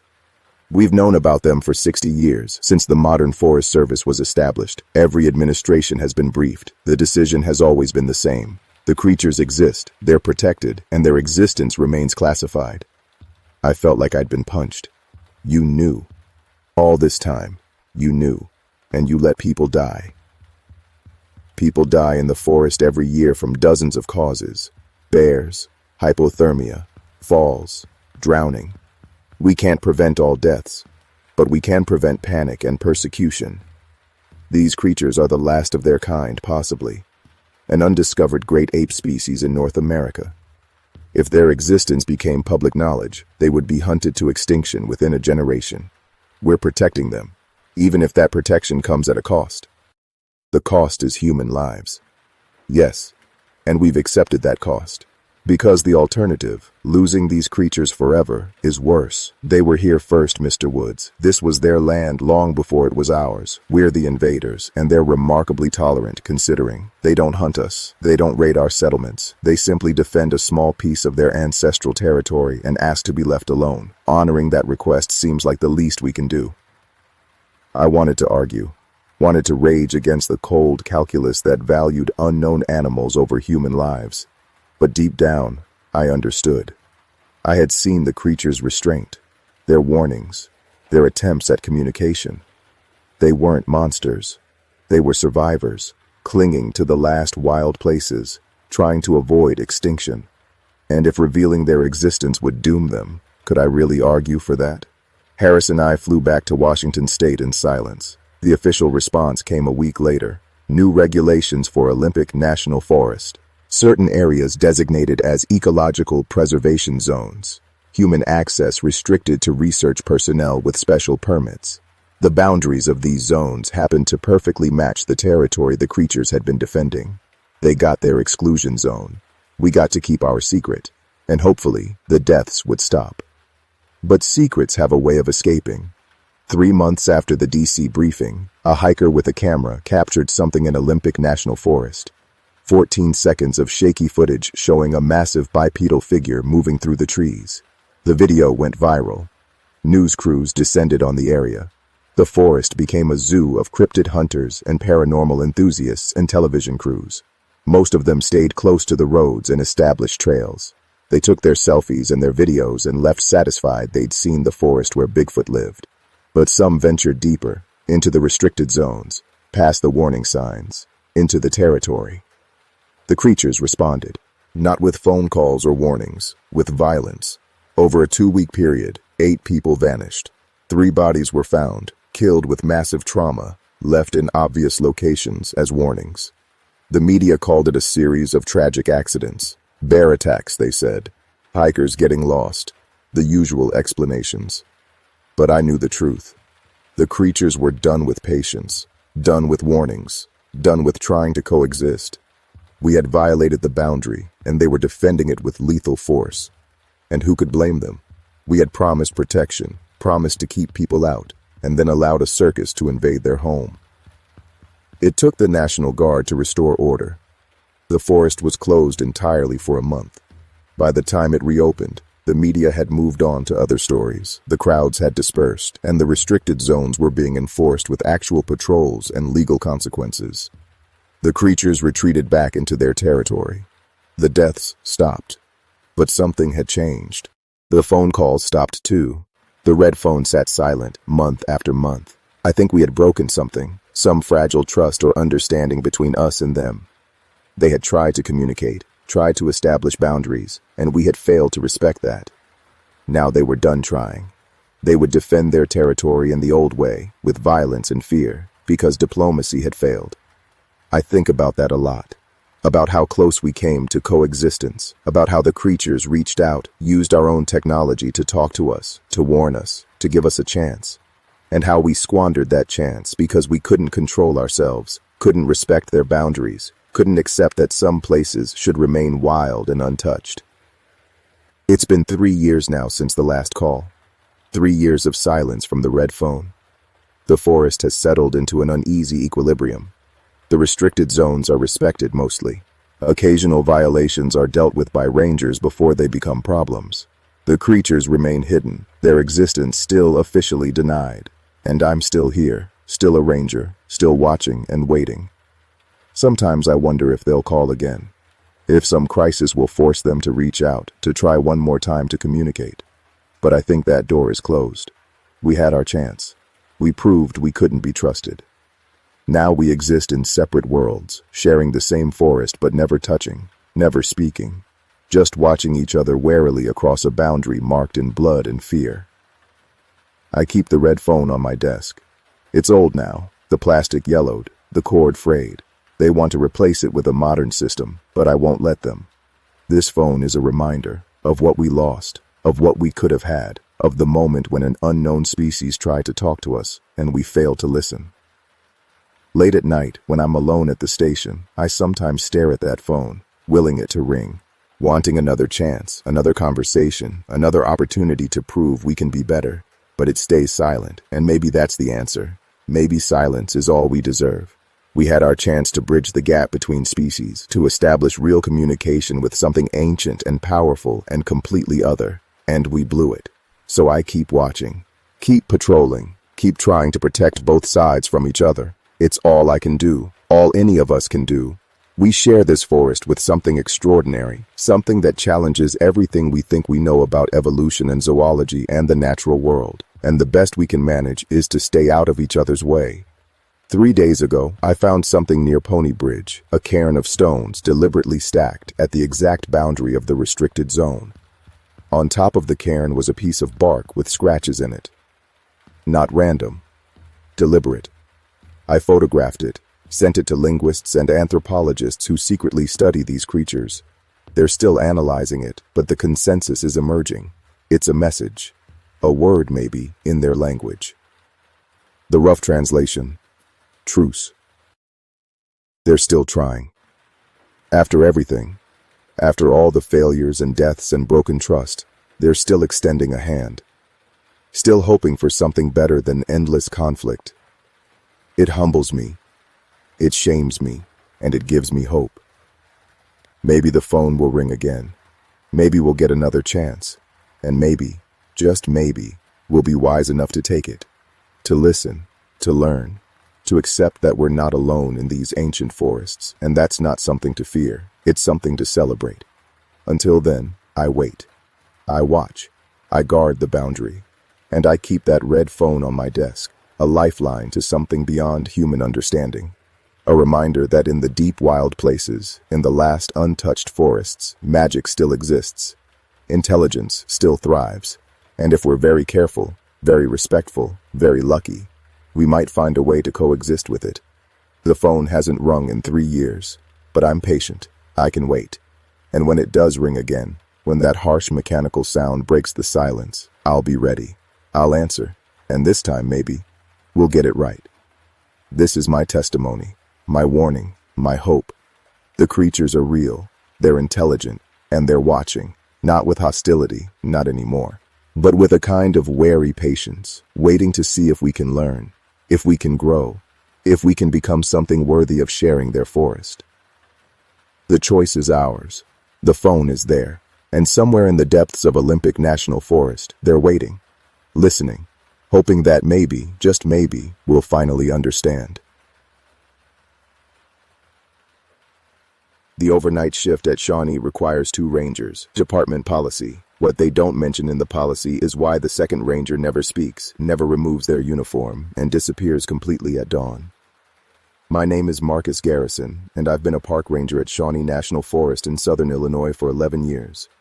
I thought I understood these woods, the way the Garden of the Gods formations cast shadows that look like ancient sentinels, how the limestone bluffs echo sounds in ways that can make you think someone's following you. The miles of trails through oak and hickory forests so dense that midday feels like dusk. I knew the black bears that occasionally wandered through, the coyotes that howled at night, the bobcats that left tracks near Bellsmith Springs. I thought I had seen everything these woods could show me. I was catastrophically wrong. It started 3 months ago when they assigned me to work the overnight shifts at the Northern District headquarters. The building sits isolated at the end of a gravel road, surrounded by forest on all sides, built in the 1970s when the Park Service still had money for remote installations. 2 stories of concrete and wood, with large windows that were supposed to make it feel open and connected to nature. Instead, those windows just meant you could see the darkness pressing against the glass, could watch shadows moving between the trees, could feel exposed and vulnerable when you were supposed to feel safe. The overnight shift existed because of liability and protocol.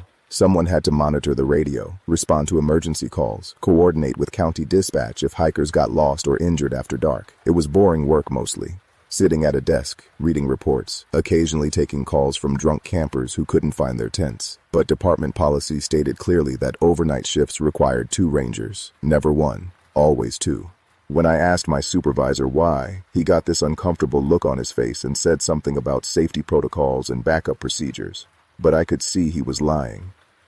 There was something else, something he didn't want to tell me. My first overnight shift was a Tuesday in September.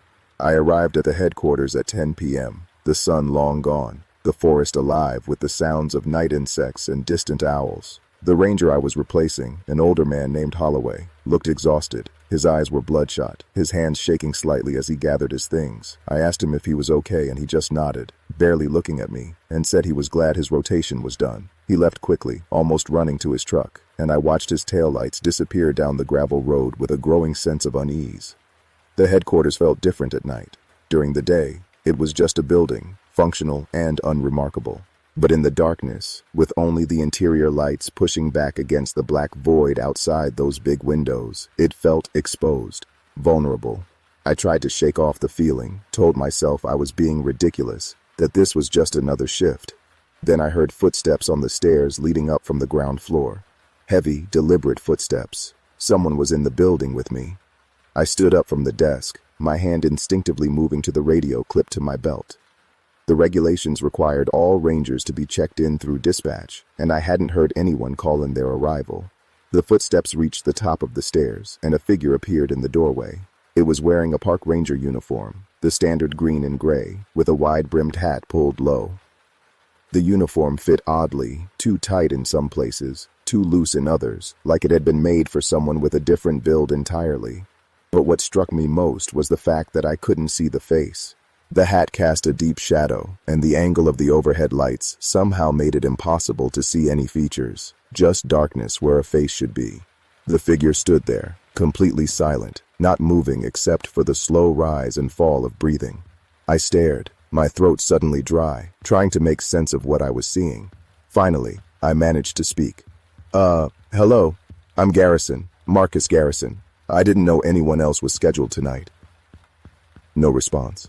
The figure just stood there, that impossible shadow where its face should be.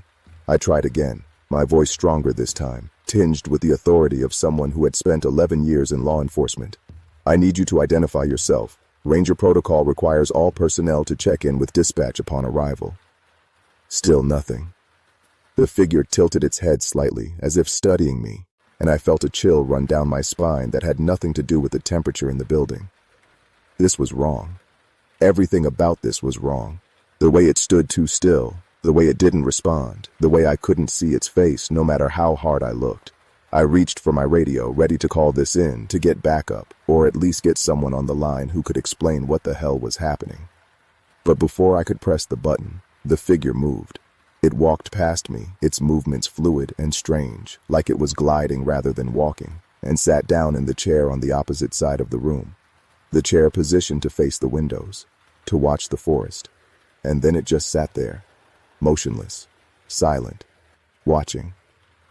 I stood frozen for a long moment, my mind trying to process what had just happened. Every instinct screamed at me to leave, to get out of the building, to call for help. But another part of me, the part trained to handle emergencies and stay calm under pressure, told me to think rationally. This had to be another ranger, maybe someone with social anxiety or some kind of condition that made them uncomfortable with conversation. Maybe the lighting was just weird and that was why I couldn't see their face. There had to be a rational explanation. I moved slowly to the desk and opened the schedule book, the physical logbook we still maintained as backup to the digital system. I flipped to today's date and found my name listed for the overnight shift. And underneath it, in handwriting I didn't recognize, was another name. Creason. No first name, just Crescent. I had never heard of anyone named Crescent in the district.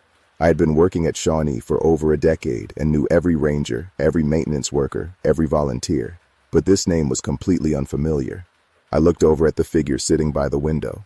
It hadn't moved, hadn't made a sound, just sat there. That shadowed face pointed toward the darkness outside. I decided to try a different approach. I walked over slowly, keeping my movements non-threatening, and pulled up a chair a few feet away, close enough to talk, far enough to maintain a safe distance. "So," I said, trying to sound casual, "Crescent, right? I don't think we've met before. How long have you been working at Shawnee?" No response. Not even a twitch of acknowledgement. It was like talking to a statue. I pressed on, feeling increasingly desperate to get some kind of reaction. "I've been here 11 years, seen a lot of changes. Used to be we had more funding, bigger staff. Now it's just a skeleton crew most of the time. You must have transferred in recently." Nothing. The silence stretched out, broken only by the hum of the fluorescent lights and the occasional creak of the old building settling. I was about to try again when I noticed something that made my blood run cold. The figure wasn't breathing. I had seen it breathing when it first appeared, the slow rise and fall of its chest. But now, sitting in that chair, it was completely still. No breath, no movement, nothing. I stared, counting seconds, watching for any sign of respiration. 30 seconds. A minute. 2 minutes. No one could hold their breath that long without showing some kind of strain. My hand moved to my sidearm, a Glock 22 that I had carried for years and never once drawn on duty. I didn't pull it, but I rested my hand on the grip, feeling the familiar weight, the cold comfort of having a weapon available. The figure didn't react, didn't seem to notice or care that I was now treating it as a potential threat. I stood up slowly, backing toward the desk, never taking my eyes off it. I needed to call this in, needed to get someone else involved, someone who could help me make sense of this situation. I reached for the radio, lifted it to my mouth, and pressed the transmit button. "Unit 7 to dispatch, come in." Static. I tried again. "Unit 7 to dispatch, requesting supervisor contact."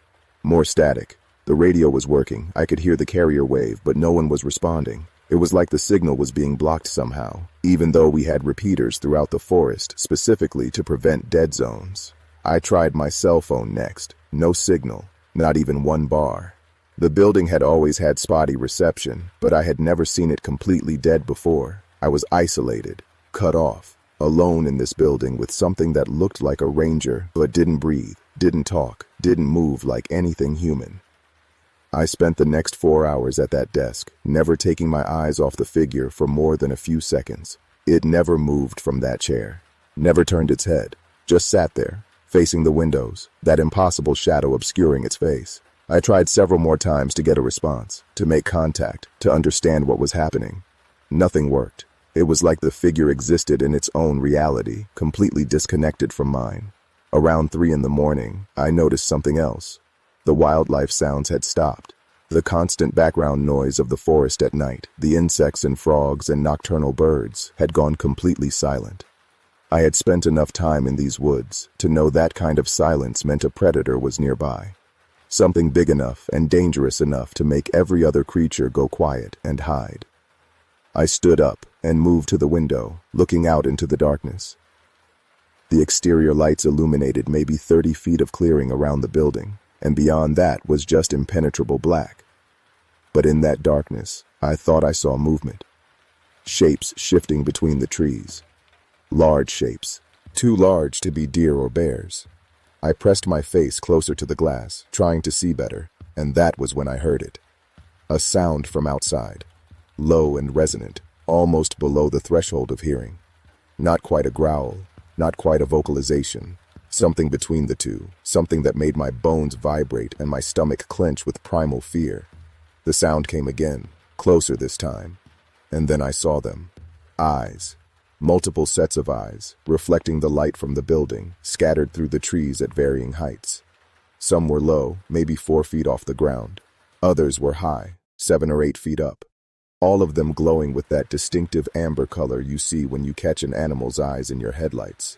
But these weren't animals. At least, not any animals I recognized. The figure in the chair moved. For the first time in hours, it stood up in one fluid motion and walked to the window. It placed one hand against the glass, palm flat, fingers spread, and the eyes in the forest, every single one of them, blinked out. The shapes melted back into the darkness. The oppressive silence lifted, and gradually, tentatively, the night sounds of the forest returned. The figure walked back to its chair and sat down, resuming that motionless vigil. And I understood. It wasn't here to work with me. It was here to protect me, or maybe to protect them. To maintain some kind of boundary, some kind of agreement that kept whatever was in those woods from coming into the building. Department policy required 2 rangers on the overnight shift, not for backup, not for safety in the conventional sense, but because something in these woods, something old and powerful and intelligent, had agreed not to enter as long as one of their own was present. As long as Crescent sat in that chair, watching, the building was safe. The moment that changed, all bets were off. Dawn came slowly, the darkness fading to gray, then to the pale gold of early morning sunlight filtering through the trees. I had not slept, had barely moved from my position at the desk, watching both the figure in the chair and the forest outside. As the sun broke the horizon, the figure stood. It walked to the stairs without looking at me, descended to the ground floor, and I heard the back door open and close. I rushed to the window and looked out. The figure was walking into the forest, its stride long and purposeful, heading deeper into the trees. I watched until it disappeared completely, swallowed by the shadows that the morning sun had not yet penetrated. Then I collapsed into my chair, my legs shaking, my hands trembling, my mind trying desperately to rationalize what I had just experienced.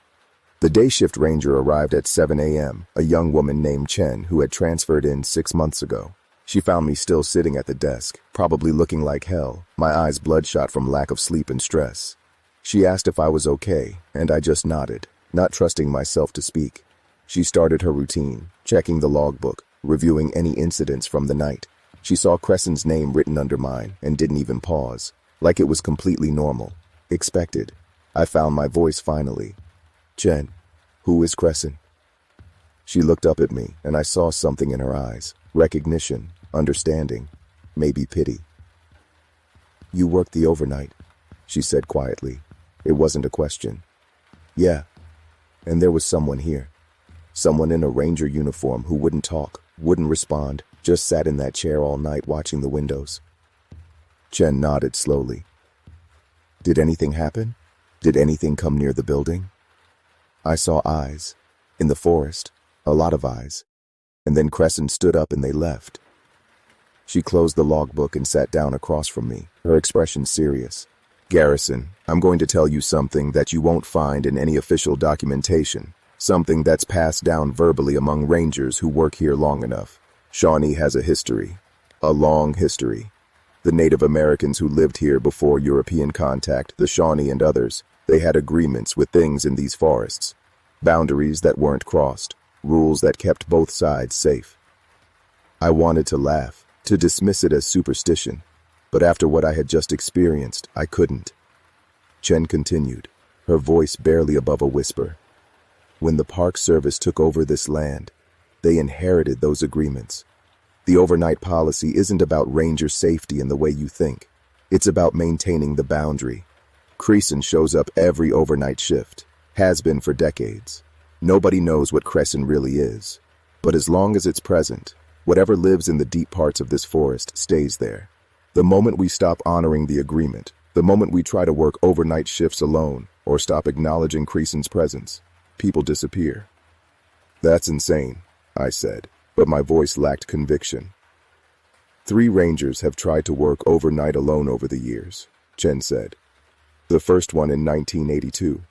He thought the 2-ranger policy was bureaucratic nonsense, decided he could handle a shift by himself. They found his body a week later, 5 miles into the forest, torn apart by something the medical examiner couldn't identify.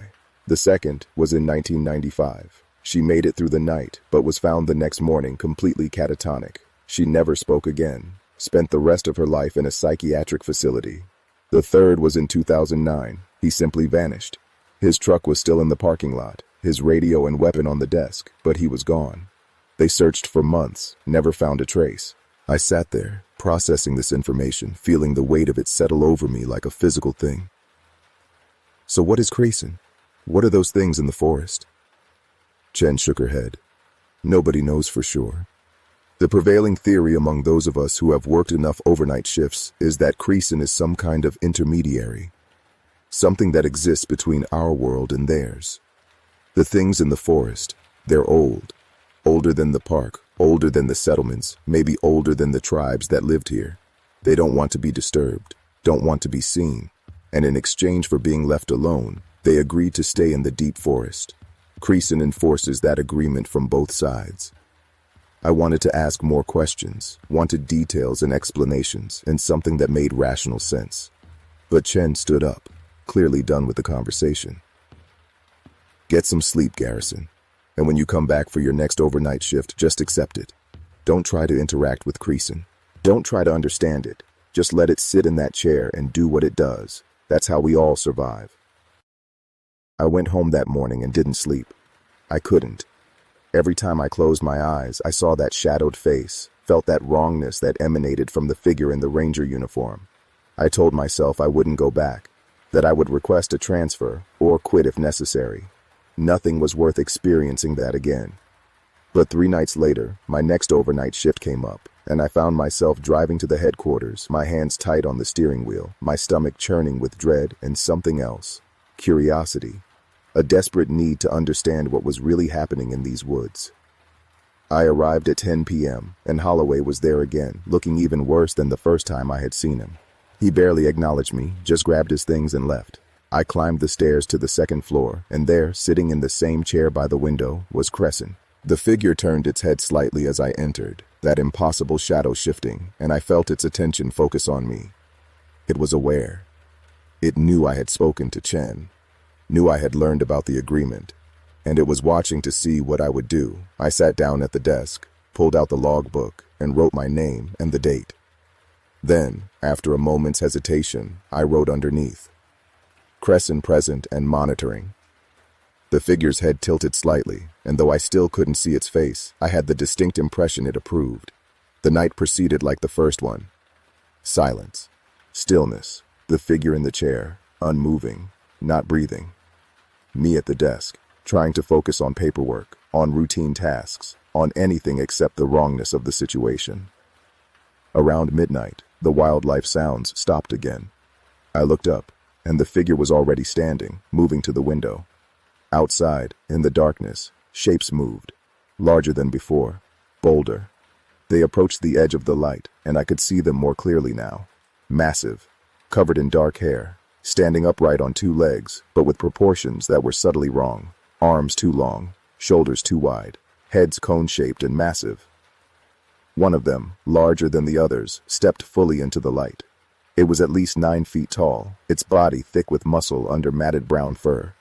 The face was flat and wide, with deep-set eyes that glowed amber in the building's lights. It stared directly at me through the window, and I felt pinned by that gaze, unable to move or look away. The intelligence in those eyes was undeniable. This was not an animal. This was something that thought, that reasoned, that understood exactly what it was looking at. Creason placed both hands against the window, palms flat, and the massive creature outside tilted its head, mimicking the gesture. They held that position for a long moment, some kind of communication passing between them. Then the creature outside huffed once, a sound I could hear even through the glass, and turned away. The others followed, melting back into the forest, and the night sounds gradually returned. Creason returned to its chair and sat down, and I realized I had been holding my breath. I exhaled shakily, my entire body trembling. What I had just witnessed confirmed everything Chen had told me. There were creatures in these woods, intelligent beings that had existed here long before humans arrived. And somehow, impossibly, Crescent maintained a boundary between us and them. Over the next 2 months, I worked 12 overnight shifts. Each one followed the same pattern. Creason would arrive as soon as I did, would sit in that chair by the window, would stand and approach the glass whenever the creatures came near. And they did come near, every single night. Sometimes just 1 or 2, watching from the tree line. Sometimes a whole group, 10 or more, moving through the forest with terrifying silence. I started to recognize individuals. The massive brown one that had stepped into the light that second night seemed to be the leader. I called it Alpha in my mind. There was a smaller one, reddish in color, that often watched the building from higher ground. A black one that moved with a limp, some old injury affecting its left leg. They were individuals with distinct characteristics and behaviors. They had society, organization, hierarchy, and they were watching us as carefully as we watched them. I began to understand why the department kept this secret.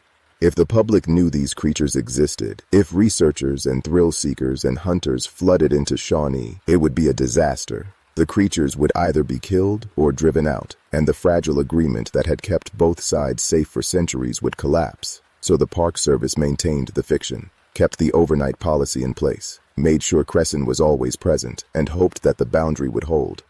But I also started to see the cracks in that boundary. The creatures were becoming bolder, coming closer to the building, staying longer, testing. I saw Alpha marking trees near the headquarters, deep gouges raked into the bark at heights no animal could reach. Territorial markers. They were claiming this space, pushing back against our presence. One night, around the 2-month mark, something different happened.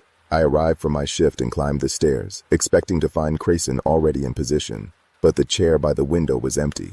I stood in the doorway, confusion mixing with growing alarm. Crescent had never been late before, had always been present before I arrived. I checked the logbook. My name was there, but underneath, where Crescent's name should have been, there was nothing, just blank space. I moved to the window and looked out into the darkness. The forest was silent, completely silent. No insects, no frogs, no owls, just an oppressive, suffocating quiet that made my skin crawl. And then I saw them. The creatures, emerging from the trees, not staying at the edge of the light, coming closer, walking right up to the building. Dozens of them, more than I had ever seen before. They surrounded the headquarters, forming a circle, their amber eyes fixed on the windows, on me. Alpha stood directly in front of the door, its massive bulk blocking the entrance. It raised one arm and placed its hand against the door, fingers spread. And it pushed, not hard, just enough to make the door rattle in its frame. A test.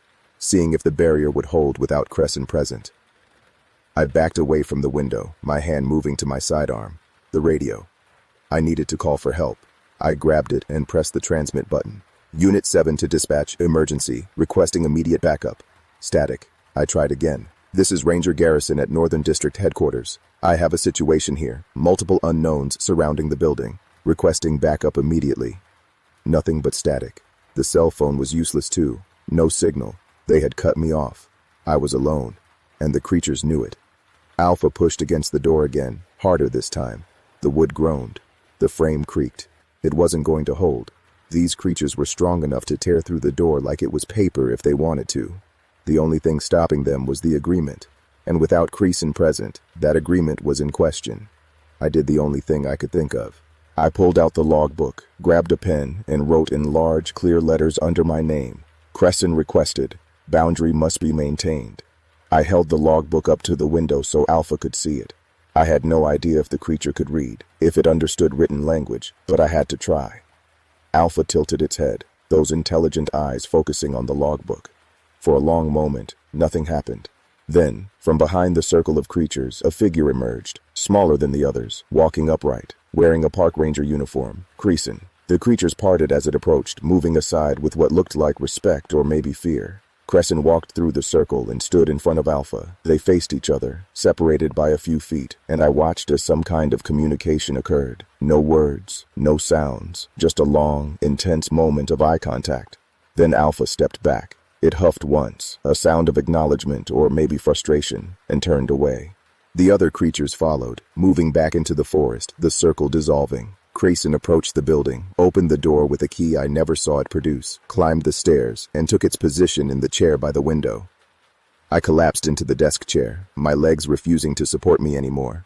My hands were shaking so badly I could barely hold the pen as I wrote Grayson's name in the logbook.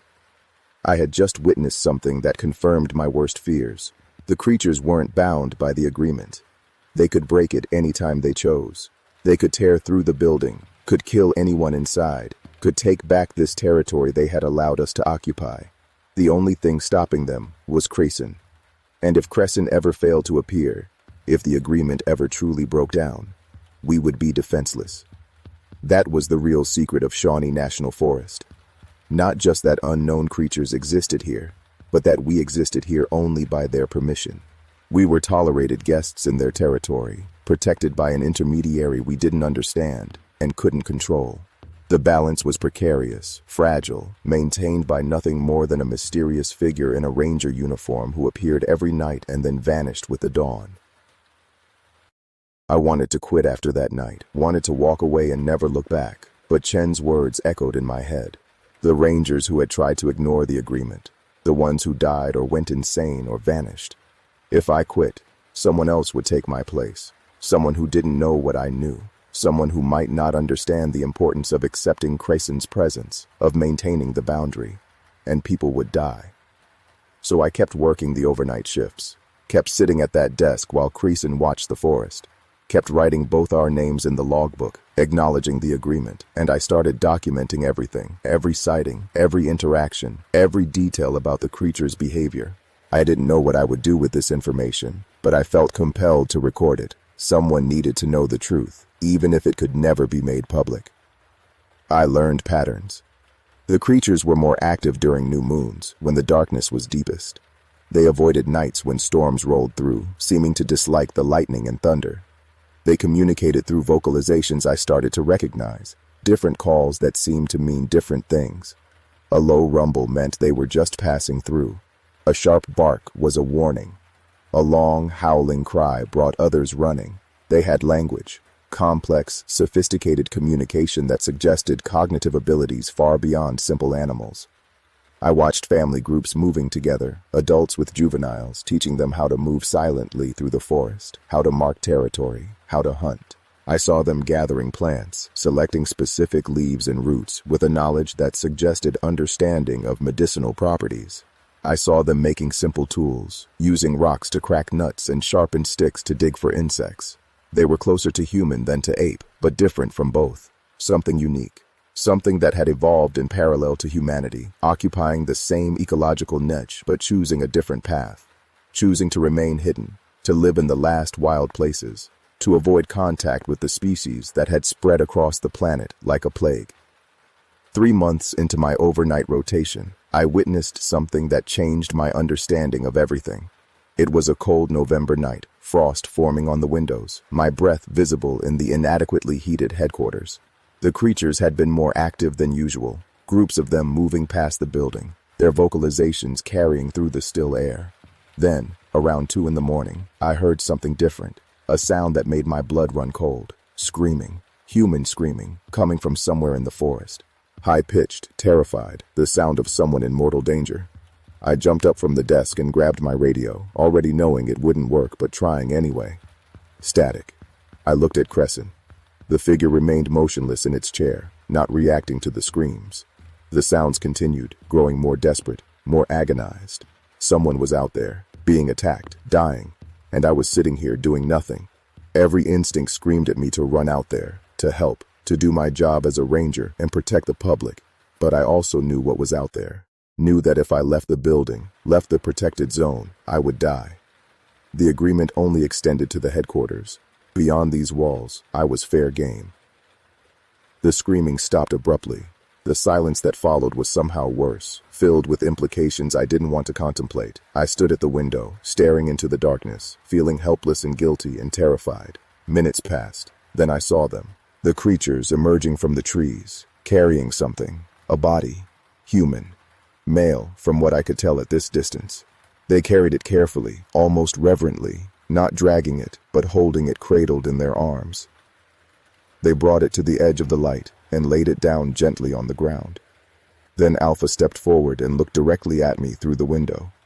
It raised one massive hand and pointed at the body, then pointed at me, then back at the body. A message, a warning. This is what happens to those who enter our territory. This is the price of violation. They turned and melted back into the forest, leaving the body behind. I stared at it, feeling sick, knowing I should go out there and check for signs of life, but I couldn't make myself move. Crescent stood. For only the second time in all the nights I had watched, it left its chair. It walked down the stairs, and I heard the back door open. Minutes passed. Then Crescent returned, climbing the stairs, and sat back down in its chair. Its uniform was different now. There was something dark on the sleeves. Blood. Dawn came, and Crescent left as it always did, disappearing into the forest. I immediately called dispatch, reported a body found near the headquarters. The emergency response was swift. Rangers, sheriffs, crime scene investigators. They found the body where the creatures had left it. A hiker, mid-30s, male. The official cause of death was listed as animal attack. Multiple lacerations and crush injuries consistent with a large predator. No mention of the impossibility of the wounds, the pattern of injuries that suggested intelligence and intention rather than animal aggression. No mention of the fact that he had been carried from deep in the forest and deliberately placed at the headquarters. It was filed as a tragic accident, a reminder that nature was dangerous and people should stay on marked trails. The case was closed within a week, but I knew the truth. The man had gone off trail, had ventured into the creature's territory, and they had responded. The agreement protected those who stayed in designated areas. But once you crossed into their space, you were subject to their laws, and their laws were absolute. After that night, I started having nightmares. I would dream of being in the forest, walking through the trees, and hearing footsteps behind me. Huge footsteps. Knowing something was following me but being unable to run, unable to escape. I would wake up drenched in sweat, my heart pounding. The image of those amber eyes burned into my brain. Chen noticed. She pulled me aside one day and asked if I wanted to request a transfer from the overnight rotation. She said most rangers only lasted a few months before the psychological stress became too much. Some handled it better than others, but eventually, everyone reached their limit. I told her I would think about it.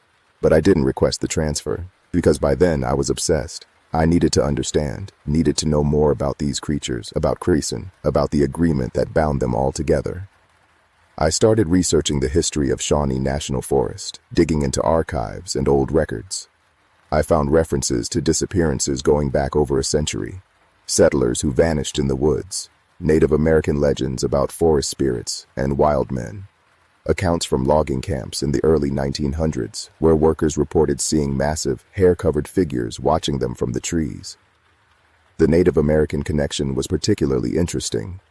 The Shawnee tribe, who gave the forest its name, had stories about the Yunwi-Tsundi, the little people who lived in the mountains. But there were other stories too, less well known, about the Elder Brothers. The first people who had lived in these lands before humans arrived, who had agreed to withdraw to the hidden places in exchange for being left undisturbed. The descriptions matched what I had seen. Large, hair-covered, walking upright, intelligent, and fiercely protective of their territory. The stories spoke of agreements made in ancient times, boundaries established, rules that both sides honored, and they spoke of intermediaries. Shamans or medicine men who could walk between worlds, who maintained communication between the tribes and the Elder Brothers. Maybe that was what Crescent was. Not a creature pretending to be human, but something in between. A bridge between two species, bound by some ancient obligation to maintain the peace. It was a theory that made as much sense as anything else in this insane situation. 4 months into my overnight rotation, I made a decision that would change everything. I was going to try to communicate with Crescent, not just acknowledge its presence, but actually attempt a conversation. I knew it was dangerous. Chen had warned me against trying to interact. The other rangers had said to just accept it and move on, but I couldn't. The question burned in my mind. What was Crescent? What did it want? What would happen if the agreement broke down completely? One night, when Crescent took its usual position in the chair, I stood up and walked over. I kept a respectful distance, didn't crowd its space, but I positioned myself where the figure would have to acknowledge my presence. I spoke quietly, keeping my voice calm and non-threatening. I know you can hear me. I know you understand what I'm saying. I've seen you with them. I've seen how you maintain the boundary. I'm grateful for that, but I need to understand. What are you? What do they want? Silence. The figure remained motionless. That shadowed face pointed toward the window. I tried again. People are dying. That hiker last month. Others before him, I'm sure. There has to be a better way, better communication. We can't keep hiding this forever. Eventually, the truth will come out, and when it does, everything will fall apart. Still nothing. But I sensed a shift in the atmosphere, a tension that hadn't been there before. I was pushing boundaries, saying things that maybe should remain unsaid. I backed away slowly, returned to my desk, feeling like I had just dodged something dangerous. The rest of the night passed without incident, but I couldn't shake the feeling that I had crossed a line. Crescent sat in its chair as always, but there was something different now. An awareness. An attention focused on me in a way it hadn't been before. The next night, I arrived for my shift, and the chair by the window was empty. My stomach dropped. This was the second time Crescent hadn't been present when I arrived. The first time had nearly ended in disaster. I checked the logbook, already knowing what I would find. My name, empty space below it. I moved to the window and looked out. The forest was silent. The creatures were coming. I could feel it, could sense their presence in the darkness even before I saw the first amber eyes appear in the trees. They emerged slowly, deliberately, more of them than I had ever seen before. 30, 40, maybe more. I lost count. They surrounded the building completely, a living wall of massive, hair-covered bodies.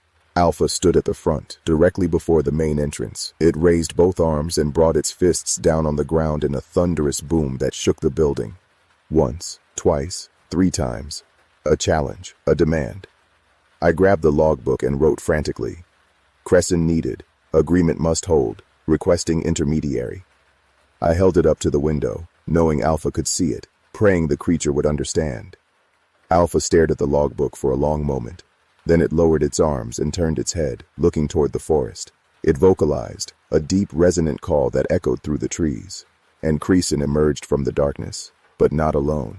Behind Creason, following at a respectful distance, were 3 more figures in ranger uniforms, all of them with those shadowed faces, all of them moving with that same fluid, wrong motion. Multiple intermediaries. I had never seen more than one before. The creatures parted, creating a path, and the 4 figures approached the building. Creason entered first, climbing the stairs and taking its position in the chair.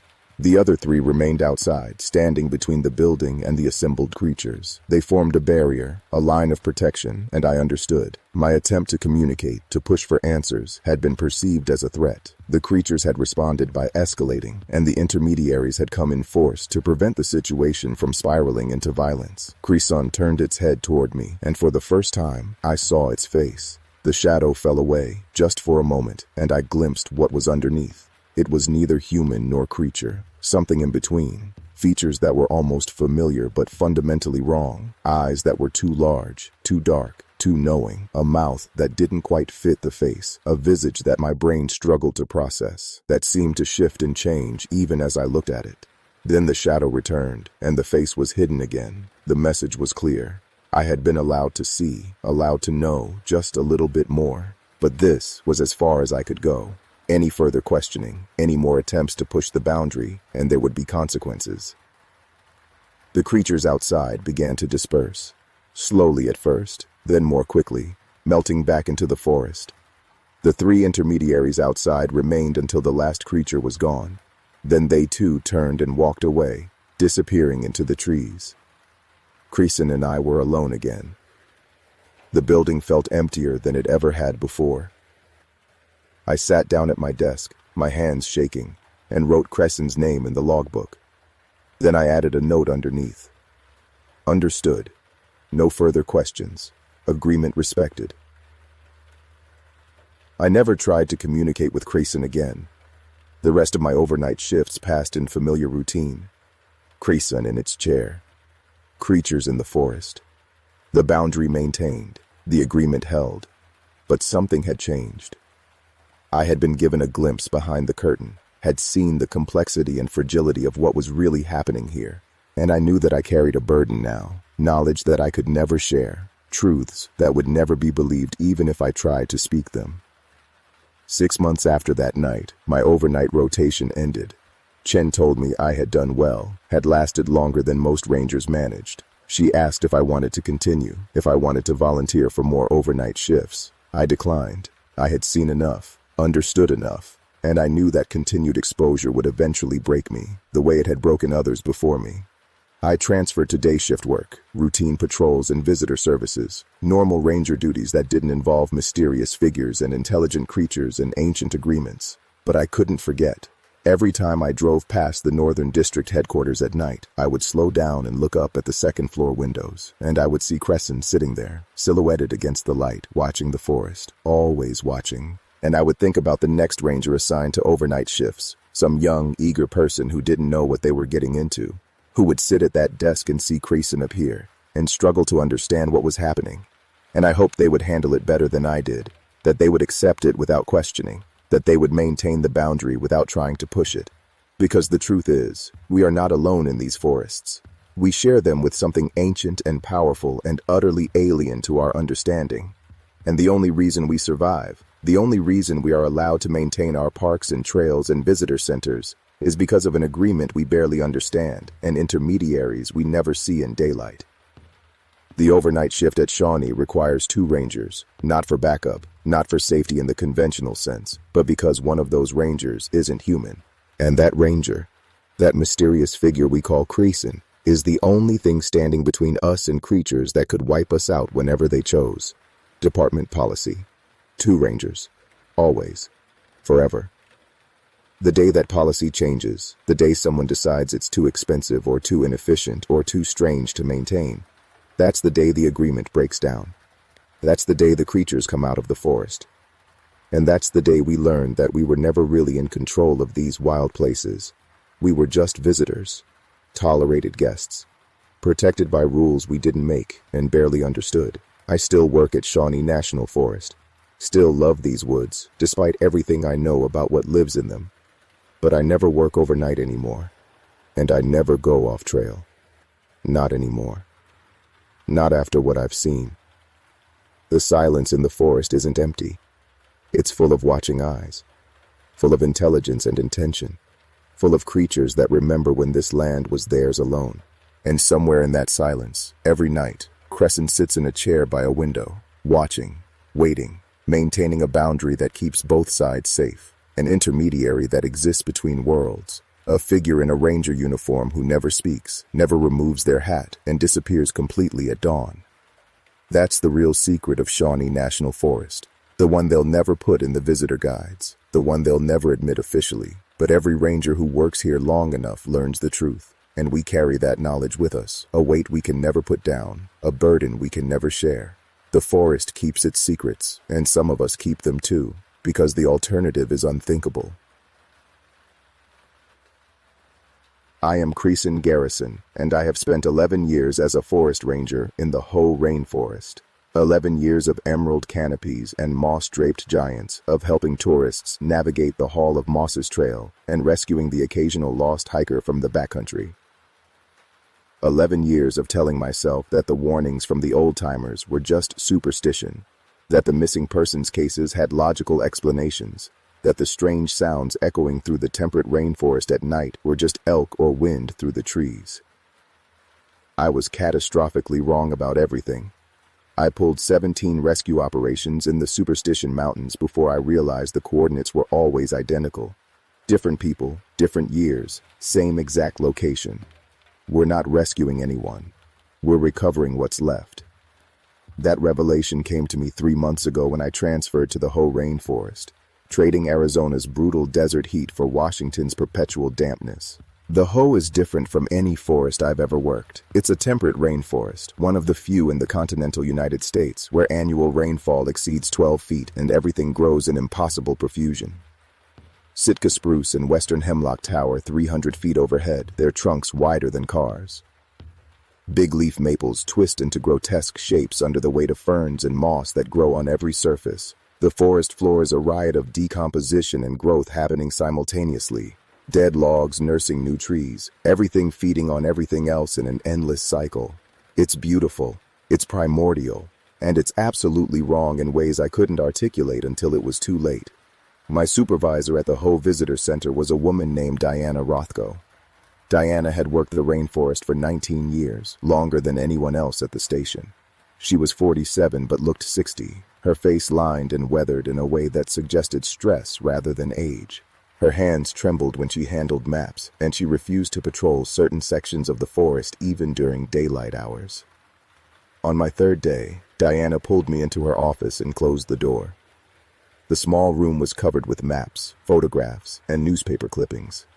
Red circles marked various locations throughout the rainforest, connected by lines of string that created complex geometric patterns across the walls. "Crescent," she said without preamble, "I need you to understand something before you go any deeper into this forest. There are sections of the Ho that are not safe, not dangerous in the normal sense, not bears or cougars or difficult terrain. Something else, something that has been here much longer than us." I tried to laugh it off. "Diana, if this is some kind of hazing ritual for the new guy." Her expression stopped me cold. "This is not a joke. There is a boundary in this forest, about 8 miles up the Ho River Trail, past a formation we call the Sentinel Trees, 3 massive Sitka spruce that grow in a perfect triangle. Beyond those trees, the rules change. Time moves differently. Space folds in on itself, and something lives there, something that hunts." Before I could respond, the radio crackled. We had a situation. A group of 4 hikers had failed to check in from an overnight trip along the Ho River Trail.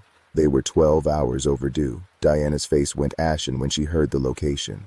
"Past the Sentinel Trees," she whispered. "They camped past the boundary. We mobilized immediately. Standard search and rescue protocol." Diana insisted on staying at base while I took 2 other rangers, Marcus Webb and Jennifer Crane, to sweep the trail.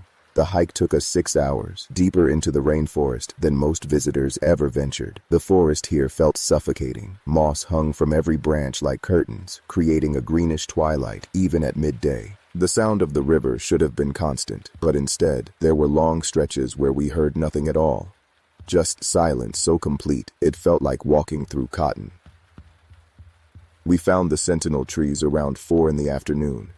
3 enormous Sitka spruce arranged in a perfect equilateral triangle, each trunk at least 15 feet in diameter. The trees were ancient, easily 800 years old, their bark scarred and twisted. Between them, the trail continued deeper into the forest. But something about the space between those 3 trees made my skin crawl. The air felt thicker there, colder, like passing through a doorway into somewhere else. Marcus paused at the threshold. "You feel that?" he asked quietly. I felt it, a pressure in my chest, a ringing in my ears, a sense that we were being evaluated by something vast and indifferent. But we had missing hikers, people who might be injured or dying while we stood here debating invisible sensations. "We keep moving," I said. "Stay close, stay alert." We passed between the Sentinel Trees, and immediately everything changed. The quality of light shifted, becoming dimmer and more diffuse despite the time of day. The moss seemed to glow faintly with its own luminescence, and the silence became absolute. No birds, no insects, not even the sound of wind through the canopy, just our footsteps and breathing, muffled and small. Jennifer checked her GPS. "Signal's gone, compass is spinning. We're on our own for navigation." We followed the trail for another hour before finding the campsite. 4 tents arranged in a neat circle, still properly staked. Supplies organized carefully beside a cold fire ring. Backpacks hanging from bear cables. Everything exactly as it should be, except for one detail. No hikers, no sign of struggle or panic. Just 4 empty tents in the middle of the rainforest. Their occupants vanished. Marcus began searching the perimeter while Jennifer and I checked the tents. Each one was zipped closed from the inside. Sleeping bags laid out, personal items in place. It was like the hikers had simply evaporated from inside sealed tents, leaving everything behind. That's when Jennifer found the photographs. Each tent had a digital camera or phone, and each device showed the same thing. The last photos taken were from inside the tents, shot in darkness. But they weren't selfies or accidental shots. They were deliberate photographs of the tent walls, and in every image, pressed against the fabric from outside, were handprints, dozens of them. Small hands, child-sized, pushing against the nylon walls. But the fingers were wrong. Too long, too many joints. And in one photo, you could see the suggestion of a face pressed against the tent wall. Features that were almost human, but arranged incorrectly, like something had learned what a face should look like, but couldn't quite replicate the geometry. "We need to leave," Jennifer said, her voice shaking. "Right now." "We haven't found the hikers yet," Marcus protested. "They're not here. They're gone. And whatever took them might still be around." I made the call.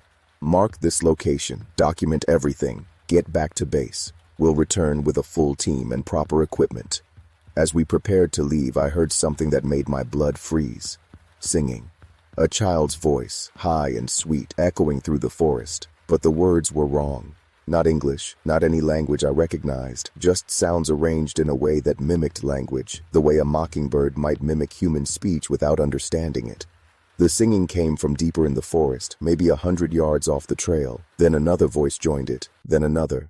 Soon there were dozens of them, children's voices singing in that alien pseudo-language, surrounding us on all sides. But there were no children out here. No one at all except the three of us. "Move," I said. "Back to the sentinel trees, now." We walked quickly back along the trail, fighting the urge to run. The singing followed us, always the same distance away, always just out of sight. Through the moss-draped trees, I caught glimpses of small figures darting between trunks, child-sized but wrong, their proportions subtly off, their movements too fluid and boneless. We were maybe a quarter mile from the sentinel trees when Marcus stopped walking. His face had gone slack, expressionless. His eyes were unfocused, staring at something we couldn't see. "Marcus," I said, grabbing his shoulder. "Marcus, we need to keep moving." He turned to look at me, but it wasn't Marcus looking out of his eyes. His pupils had dilated completely, turning his eyes black from edge to edge. When he spoke, his voice was flat and emotionless. "They want us to stay. They've been alone so long. They need us. They need what we have inside." "What who wants?" Jennifer demanded. "Marcus, snap out of it. The children."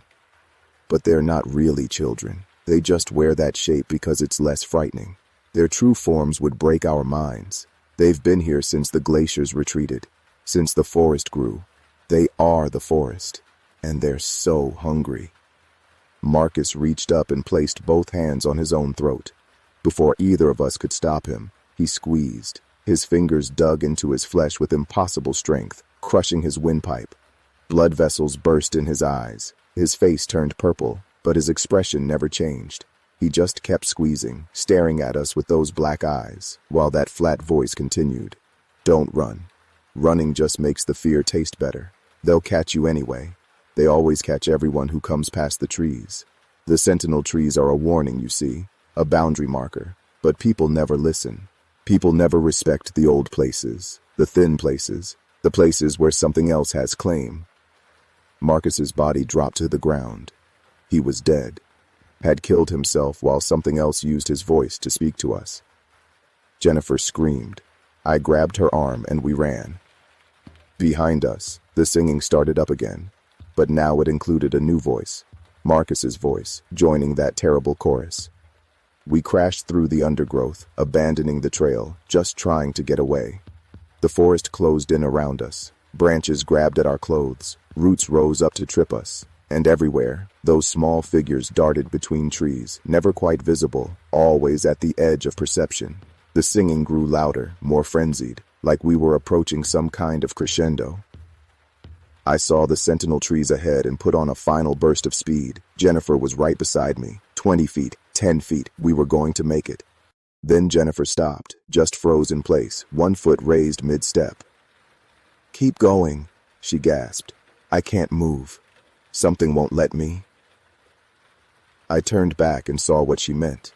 Jennifer was suspended in mid-stride, hanging in the air like a puppet on invisible strings.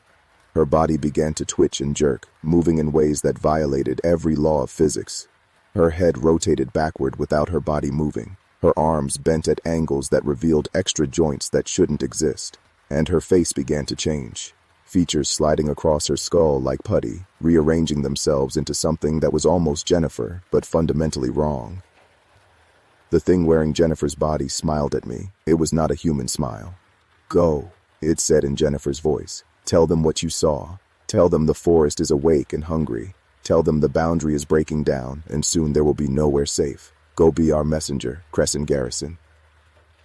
I went.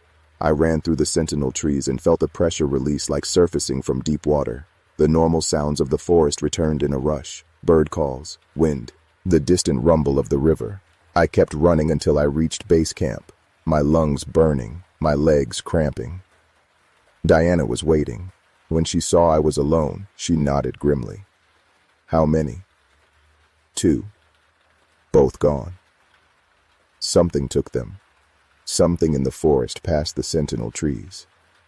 "Not in the forest," Diana corrected. "Something that is the forest. Come with me. I need to show you what we're really dealing with." She led me to her office and began pulling out files, newspaper clippings from the 1970s, journal entries from rangers dating back to the 1950s, reports of missing hikers going back to when the park was first established in 1938. All of them followed the same pattern. Groups venture past the sentinel trees. Some or all fail to return. Search parties find campsites intact, but empty. Occasionally they find bodies, but the bodies are wrong. Organs missing. Bones rearranged, faces showing expressions of transcendent terror frozen in death, and the children's voices. That detail appears in almost every report. Singing in the forest, calling to people, using voices of lost children, dead children, children who never existed. "What are they?" I asked.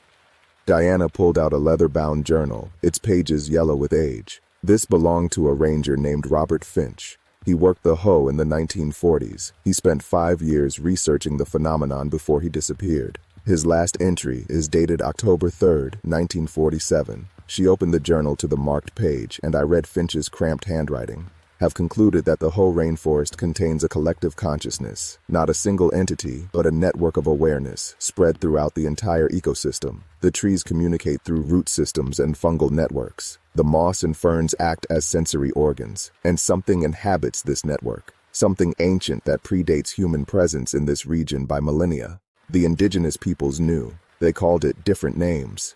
The Kino called it the forest that dreams. The Quileute said it was where spirits went to be reborn. They were all trying to describe something that doesn't fit into our categories of living and dead, conscious and unconscious.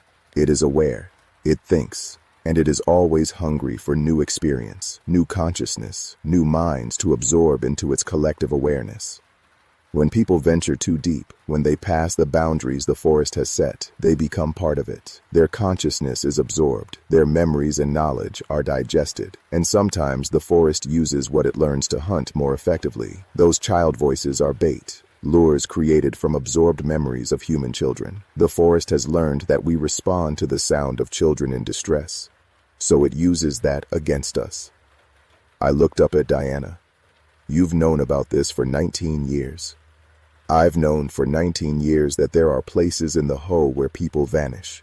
I've known that something beyond our understanding exists past the sentinel trees. But knowing and proving are different things. I file my reports. I recommend closures. I warn hikers. And the bureaucracy ignores me because I can't provide scientific evidence of a living forest that hunts people. So what do we do now? We do what Robert Finch did. We document. We warn. We try to keep people safe. And we accept that sometimes we'll fail." Over the next month, I learned the full scope of what we were facing. Diana had compiled data on every disappearance in the Ho rainforest going back 80 years. 73 people had vanished past the sentinel trees. Not a single one had been found alive. 17 bodies had been recovered, each one showing signs of impossible trauma or alteration. The rest simply ceased to exist, leaving behind only their possessions and those terrible photographs of hands pressed against tent walls. But what haunted me most was realizing this wasn't unique to the Ho. Diana had contacts at other parks, other forests. They all reported similar phenomena. Olympic National Forest had its own boundary zone. So did the Tongass in Alaska. So did forests in Oregon, Northern California, Washington's Cascades. Anywhere old-growth temperate rainforest existed, there were places where people vanished and rangers whispered about things that shouldn't be possible. "We're not dealing with a localized phenomenon," Diana explained one night over maps and coffee. "This is something that exists wherever ancient forests still stand. Some fundamental truth about old ecosystems that we don't understand. Maybe consciousness can arise in any sufficiently complex network. Maybe forests that have existed for thousands of years develop something like awareness. Or maybe there's something else, something that's always been here, and we just can't perceive it normally." I threw myself into the work, started keeping my own journal, documenting patterns and theories, began reviewing trail camera footage from the areas around the sentinel trees, and that's when I found something that changed everything. The trail cameras were motion-activated, positioned to capture wildlife. But in footage from a camera about half a mile past the sentinel trees, I saw something that made no sense. The timestamp showed 3:47 a.m. In the frame, clearly visible in the camera's infrared, were the 4 missing hikers. They were walking in single file down the trail, moving deeper into the forest. But their movements were synchronized perfectly, like marionettes controlled by the same strings, and their eyes reflected the infrared light with a greenish glow that was definitely not normal human eyeshine. I showed Diana. She studied the footage for a long time before speaking. "Those aren't the hikers anymore, or rather, they are the hikers, but something else is operating them. The forest absorbed their consciousness, and now it's using their bodies as scouts, learning about us, learning how we move, how we think, how we can be hunted more effectively." She pulled up more trail camera footage from different locations and different times. In every case, the same pattern. Missing persons showing up on camera days or weeks after they vanished, moving with that same synchronized puppet-like gait. Always deeper into the forest. Always with those glowing eyes. "The sentinel trees aren't keeping the forest contained anymore," Diana said quietly. "It's pushing outward, using the bodies of absorbed hikers to scout beyond its traditional boundaries. Soon the entire whole rainforest will be compromised. Then it will spread to other areas, other forests. It's learning, growing, and we have no way to stop it." That was 6 weeks ago. Since then, I've watched the boundary deteriorate. The sentinel trees are dying, their bark peeling, their needles browning. The zone of wrongness has expanded. Now it begins a mile before the sentinel trees, then half a mile. Last week, hikers reported hearing children singing just 300 yards from the visitor center. Diana filed emergency closure requests. They were denied. Budget concerns, tourism concerns. The official position is that we're overreacting to natural disappearances in a wilderness environment. They sent a psychologist to evaluate Diana. She was placed on administrative leave pending a fitness for duty assessment. I'm on my own now. The only ranger at the Ho who knows the truth and is still considered sane enough to work. I spend my days warning hikers, recommending they stay on designated trails, encouraging people to turn back when they show interest in the deeper forest.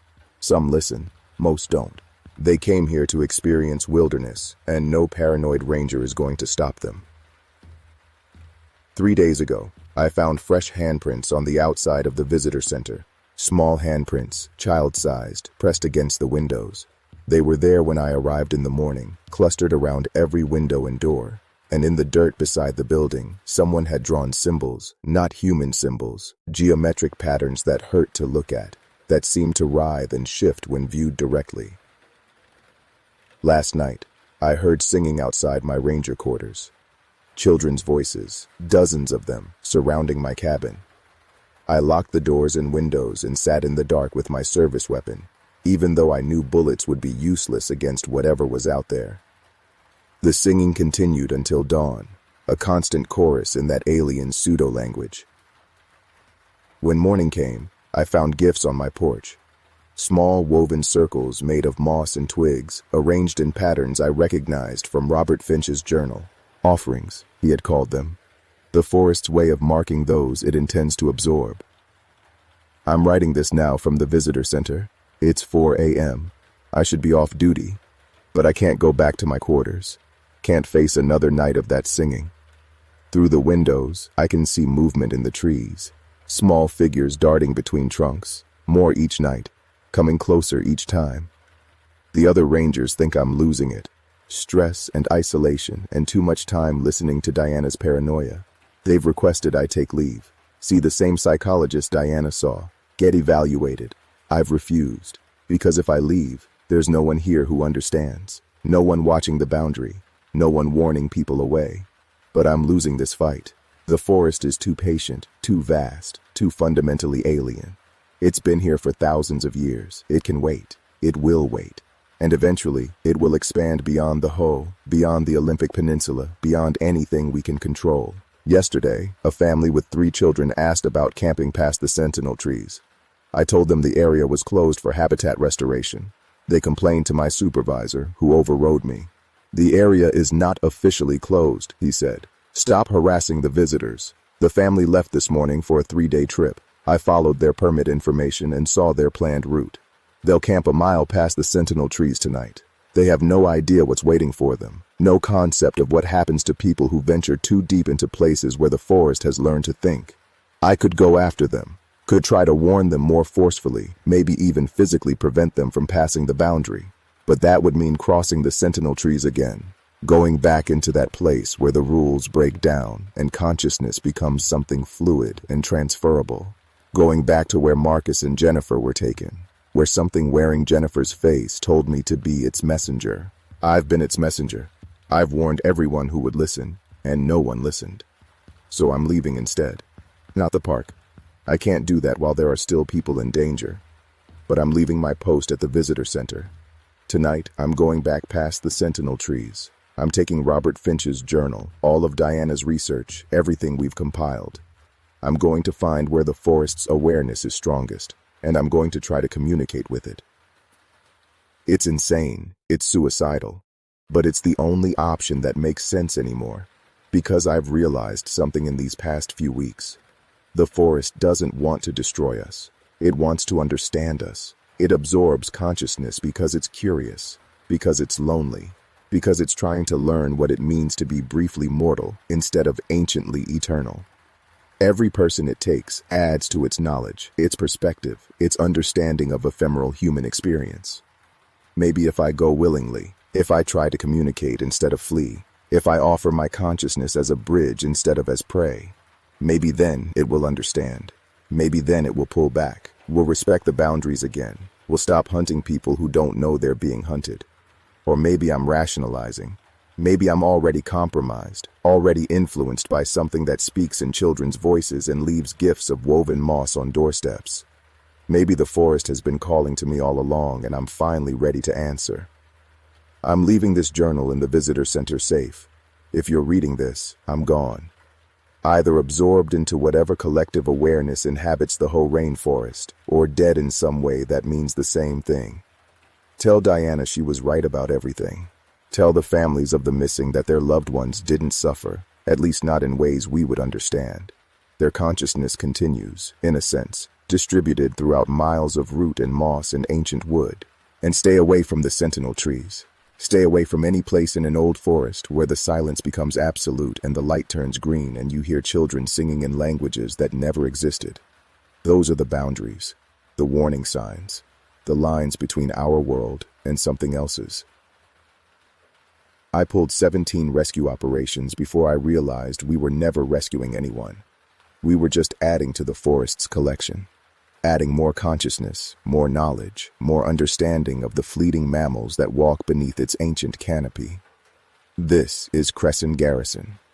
I was a forest ranger at the Ho Rainforest, and I'm about to become something else, something that thinks in networks instead of neurons. Something that experiences time in centuries instead of heartbeats. Something that speaks in the voices of absorbed children and leaves handprints on windows. Don't look for me. Don't cross the sentinel trees. And if you hear my voice singing in the forest, calling you deeper into the moss and the twilight and the silence, please don't listen. The forest is always hungry, and I'm about to teach it everything I know about being human. They transferred me to Sequoia after what I reported at Yellowstone. 3 weeks in, I found the exact same markings carved into the trees. Whatever I was running from followed me here. My name is Ethan Crow, and I spent 12 years as a park ranger in the Black Hills National Forest before everything I thought I knew about these mountains turned to ash. The Jersey Devil was supposed to be a legend confined to the Pine Barrens of New Jersey, a campfire story to scare tourists and sell postcards. But legends have a way of spreading their wings when nobody is watching, and what stalks the remote canyons of the Black Hills shares more than just a name with that old Eastern myth. It shares the same hunger, the same hatred for anything human that dares enter its domain. The first time I saw the markings, I was on a routine patrol near Harney Peak with my partner, Jack Holloway. Jack was a veteran ranger, 20 years in the service, a man who had seen bear maulings and lightning strikes and hypothermia cases that would make your stomach turn. He was unshakable, the kind of steady presence that made you feel safe even when the forest turned hostile. We were checking trail conditions after a severe thunderstorm had torn through the area the night before, downing trees and washing out sections of the established paths. The storm had been unusually violent, the kind that made the old pines scream and the sky turn the color of a fresh bruise. We found the first marking on a ponderosa pine about 6 miles from the trailhead, far enough from civilization that most casual hikers never made it this deep. The tree was massive, easily 4 feet in diameter, its bark thick and deeply furrowed from centuries of growth. Someone or something had gouged deep parallel cuts into the trunk, starting about 8 feet up and dragging down to shoulder height. 4 cuts, perfectly spaced, each one penetrating through the outer bark and into the pale wood beneath. Fresh sap wept from the wounds, clear and sticky, catching the morning light. Jack stopped in his tracks when he saw it, his hand instinctively moving to the radio on his vest. I watched his face change, watched the color drain from his weathered cheeks as he stepped closer to examine the markings. He reached up to trace the cuts with his fingertips, then pulled back quickly as if the tree had burned him. The gouges were deep, at least 2 inches into solid wood, and the spacing suggested whatever made them had a hand or paw larger than anything native to South Dakota. The cuts were too clean to be from antler rubs, too deliberate to be storm damage. We found more as we continued along the trail, tree after tree marked with the same pattern, always on the trail-facing side, always at the same height. It was territorial behavior, the kind of marking pattern you see with bears or mountain lions claiming their range. But no bear could reach that high without standing fully upright, and no mountain lion had claws capable of penetrating that deep into hardwood. Jack documented each marking with his camera, his movements mechanical and precise, but I could see his hands shaking slightly as he worked. Whatever made these marks wanted to be seen, wanted anything traveling this trail to know they were entering claimed territory. The second anomaly came 3 days later. We received a report from a backpacking group that had abandoned their campsite near cathedral spires, citing unusual sounds throughout the night and a sense of being watched. When Jack and I hiked out to investigate, we found their camp exactly as they described. Equipment scattered, food still hanging in bear bags, cooking gear abandoned mid-meal. But what caught our attention were the tracks surrounding the site. The ground was soft from recent rain, perfect for preserving prints, and what we found defied easy explanation. The tracks were 3-toed, each toe ending in what looked like a curved talon mark, and they measured nearly 14 inches long. The stride pattern suggested bipedal movement, the creature walking upright on 2 legs, with a gait length that exceeded 7 feet between prints. Whatever made these tracks was tall, heavy, and moving with purpose through terrain that would challenge even experienced hikers. Jack knelt beside one of the clearer prints, using his hand for scale in the photograph. His hand looked like a child's toy next to the massive impression in the mud. The depth of the print suggested significant weight, easily over 300 pounds, pressed down with each step. But the distribution was wrong for a bear, the toe arrangement completely unlike anything in our field guides. I pulled out my phone and started taking my own pictures, making sure to capture the full context of the scene. The tracks circled the campsite multiple times, as if the creature had been pacing, observing, studying the humans inside their tents. There were places where the prints overlapped, where the creature had stopped and stood still for extended periods. I found one spot where the ground showed signs of something sitting or crouching, the earth compressed in a pattern that suggested haunches and a tail. We followed the tracks for nearly 2 miles before losing them on a rocky outcrop where the trail climbed into harder terrain. Jack was quiet during the entire pursuit, his usual steady commentary replaced by tense silence. When we finally stopped to rest and regroup, He pulled out his water bottle and drained half of it before speaking. His voice was tight, controlled, the way people sound when they are working very hard not to panic. He told me about similar reports from the previous summer, incidents that had been dismissed as bear activity or over-imaginative campers. 3 different groups had reported the same experience. The feeling of being stalked, the strange vocalizations in the night, the sense of malevolent intelligence watching from just beyond the firelight. In each case, the campers had fled at first light, leaving gear behind, unwilling to spend another moment in those mountains. The Park Service had investigated but found nothing conclusive, chalked it up to the usual paranoia that sets in when city people spend too long in genuine wilderness. But now we had evidence. Photographs, measurements, physical proof that something large and unknown was moving through the Black Hills, marking territory, observing humans, demonstrating behavior that suggested intelligence and intent. Jack wanted to report it immediately, to bring in wildlife experts and tracking specialists to establish a proper investigation. I agreed, though part of me already knew how it would go. The bureaucracy would demand more evidence, would insist on conventional explanations, would resist acknowledging anything that challenged their understanding of the ecosystem. We had seen it before with mountain lion sightings, with reports of wolves where wolves were not supposed to be. The official response was always skepticism, followed by denial, followed by reluctant acknowledgement, only when the evidence became impossible to ignore. We filed our report that evening, including all photographs and detailed descriptions of what we had found. The response came back within 48 hours. Further investigation required. Maintain normal patrol schedules. Report any additional findings. Do not alarm the public. Standard bureaucratic language that meant they were taking it seriously enough to be concerned, but not seriously enough to take action. Jack was furious, pacing the ranger station like a caged animal, insisting we needed to close certain trails until we understood what we were dealing with. But orders were orders, and we were just field rangers, low on the hierarchy of decision-making authority. The third incident happened during a solo patrol I was conducting along Grizzly Bear Creek, a narrow drainage on the northern edge of our district. Solo patrols were discouraged, but sometimes necessary, when coverage was thin and territory was vast. I was checking water levels and trail conditions, routine work that should have been uneventful and boring. The afternoon was hot, the kind of dry heat that makes the pine sap smell sharp and sweet, and the forest was quiet in that heavy way that comes before thunderstorms. No birds singing, no squirrels chattering, just the sound of my boots on the trail and the distant rumble of building weather. I found the deer about 3 miles in, or what was left of it.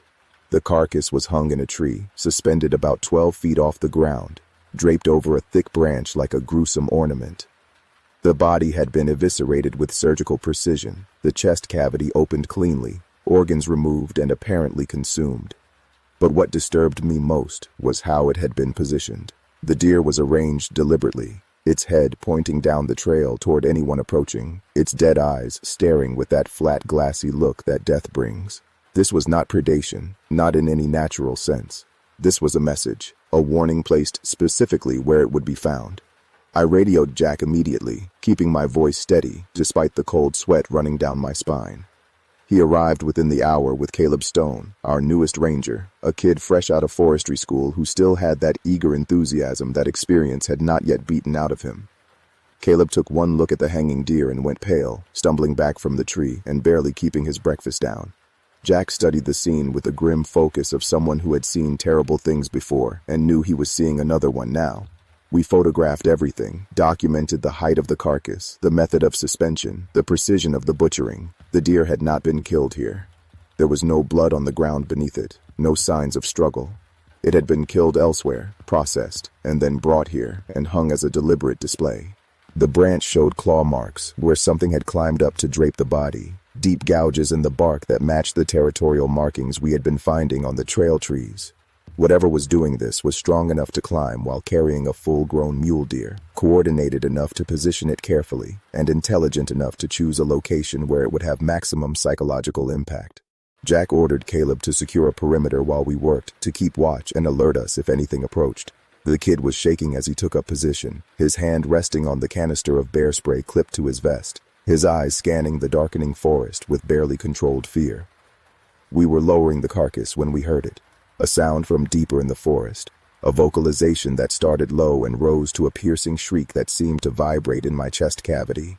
It was not an elk bugle, not a mountain lion scream, not any sound I had encountered in 12 years of backcountry work. The call lasted maybe 5 seconds, then cut off abruptly, leaving a silence so complete it felt like the forest itself was holding its breath.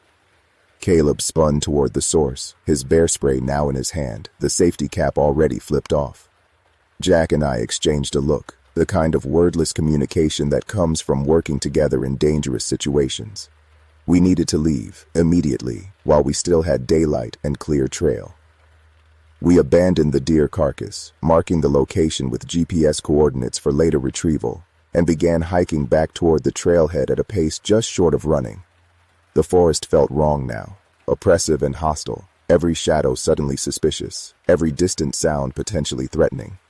Caleb stayed close, practically walking on our heels, his breathing ragged with adrenaline and fear.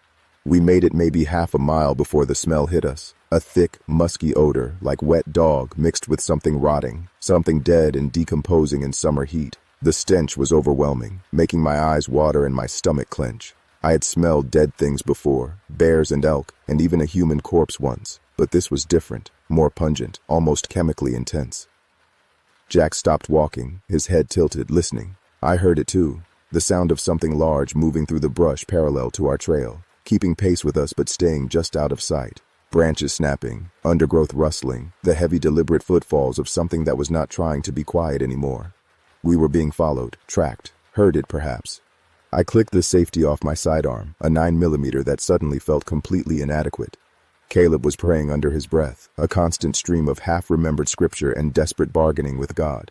The thing revealed itself at a bend in the trail where the forest opened into a small meadow. It stood at the far edge, maybe 60 yards away, partially obscured by the low-hanging branches of a spruce tree. Even at that distance, even with the imperfect visibility, I could see it was massive. 8 feet tall at minimum, maybe more, with a body structure that was vaguely humanoid, but fundamentally wrong. The torso was barrel-shaped and heavily muscled, the arms too long and ending in hands that looked more like talons. But it was the head that froze my blood, a skull shape that was elongated and angular, with what appeared to be curved horns or protrusions rising from the crown. The face was partially visible, flat and broad, with eyes that caught the fading sunlight and reflected it back with an amber glow. We stood frozen, 3 humans staring at something that should not exist, something that violated every understanding of what lived in these mountains. The creature tilted its head, studying us with what appeared to be curious intelligence, then opened its mouth and released another one of those shrieking calls. The sound was deafening at this range, so loud it felt like physical pressure against my eardrums. Caleb broke first, turning and running back down the trail, his equipment pack bouncing wildly against his back.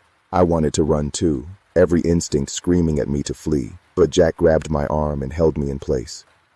"We cannot run," he said quietly. "If we run, it will chase. Predators chase running prey." So we stood there, Jack and I, staring at the creature while it stared back at us. Seconds stretched into minutes. My hand was cramping from gripping my pistol so hard, my finger resting just outside the trigger guard, ready but not yet committed to shooting.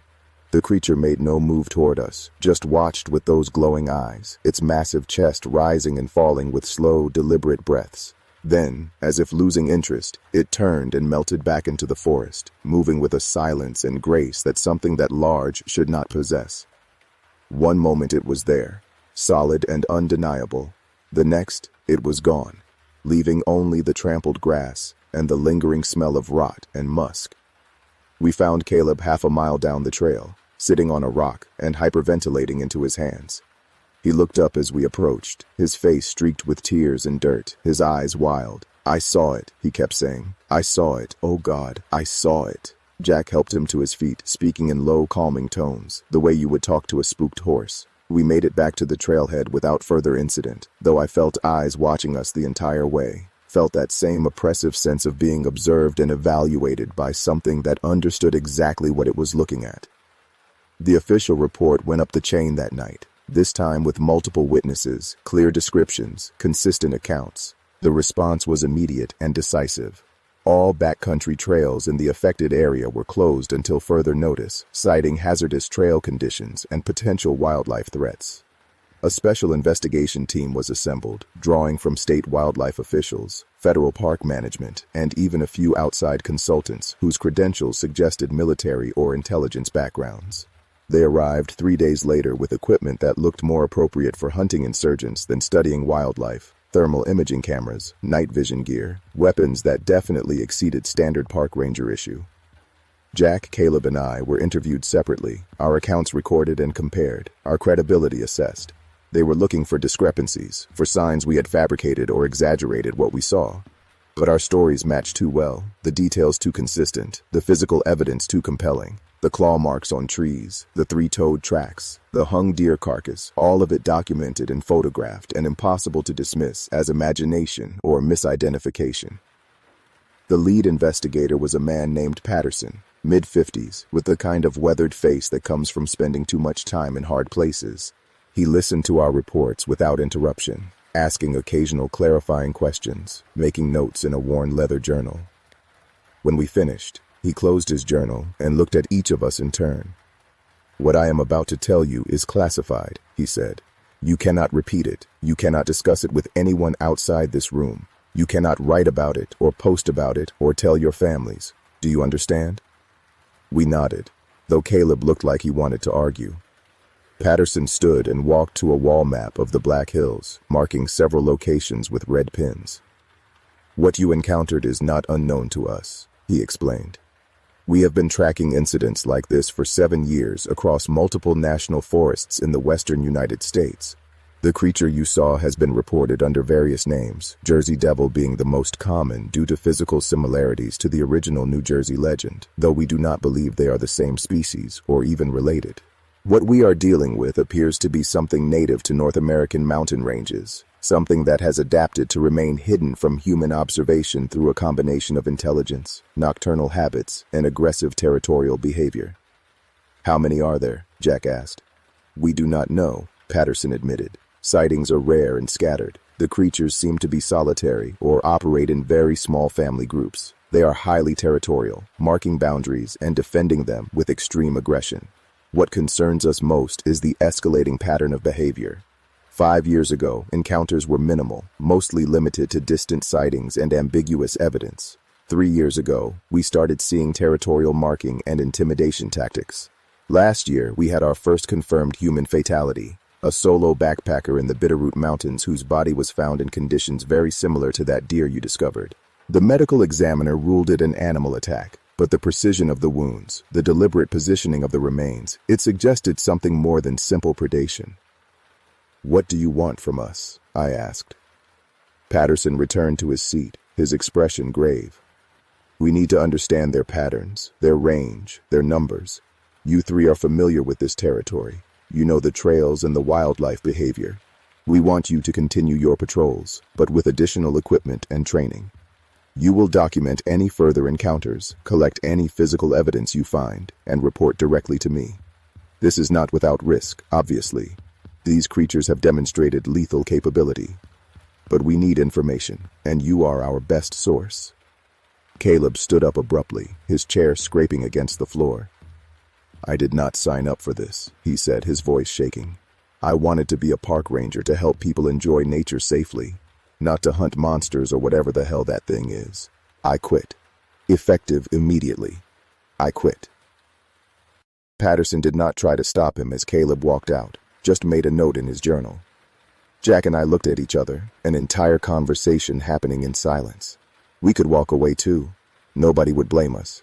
This was beyond our job description, beyond our training, beyond any reasonable expectation of duty.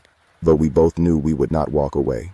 The forest was our responsibility. The people who visited it were our responsibility. And if something dangerous was hunting in these mountains, we had an obligation to do something about it. We spent the next week in intensive training. Patterson's team taught us advanced tracking techniques, how to collect biological samples without contamination, how to use the thermal imaging equipment and motion-triggered cameras they provided. We learned to recognize signs of the creature's presence beyond the obvious claw marks, patterns of game movement that indicated a major predator in the area, changes in bird behavior, unusual silent zones where prey animals avoided. We were issued upgraded sidearms, 10mm handguns with hollow point ammunition designed for maximum stopping power against large aggressive animals. Jack made dark jokes about how we were being turned into monster hunters, but underneath the humor was real tension, the awareness that we were being prepared for combat, not research. The next encounter came 2 weeks later during a dawn patrol Jack and I were conducting in the Cathedral Spires area.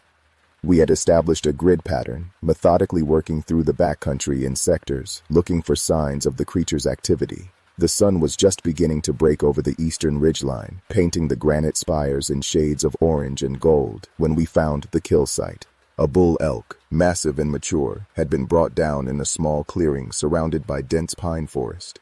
The elk's throat had been torn out with such force that the head was nearly severed from the body, and the hindquarters had been systematically stripped of meat with what looked like claw and tooth marks. But the truly disturbing aspect was the arrangement. The remaining carcass had been propped up against a tree in a sitting position, the head lolling at an unnatural angle, the dead eyes staring directly down the game trail we were following. Jack approached cautiously, his weapon drawn, scanning the surrounding forest for any sign of threat. I stayed back, documenting with the camera, trying to capture the full horror of what we were seeing. The elk had been dead for hours, the blood congealed and darkening, flies already beginning to gather despite the cool morning air. The ground around the kill site was torn up, deep gouges in the earth where the elk had struggled before dying, and overlaying those marks were the now familiar three-toed prints, dozens of them, circling the carcass in a pattern that suggested ritual rather than simple feeding. Movement in the trees made us both freeze. Something was watching us. I could feel it, that same oppressive sense of being observed by hostile intelligence. Jack swung his weapon toward the sound, his finger on the trigger, his body tense and ready. The creature stepped out from behind a massive ponderosa pine, close enough that I could see every terrible detail.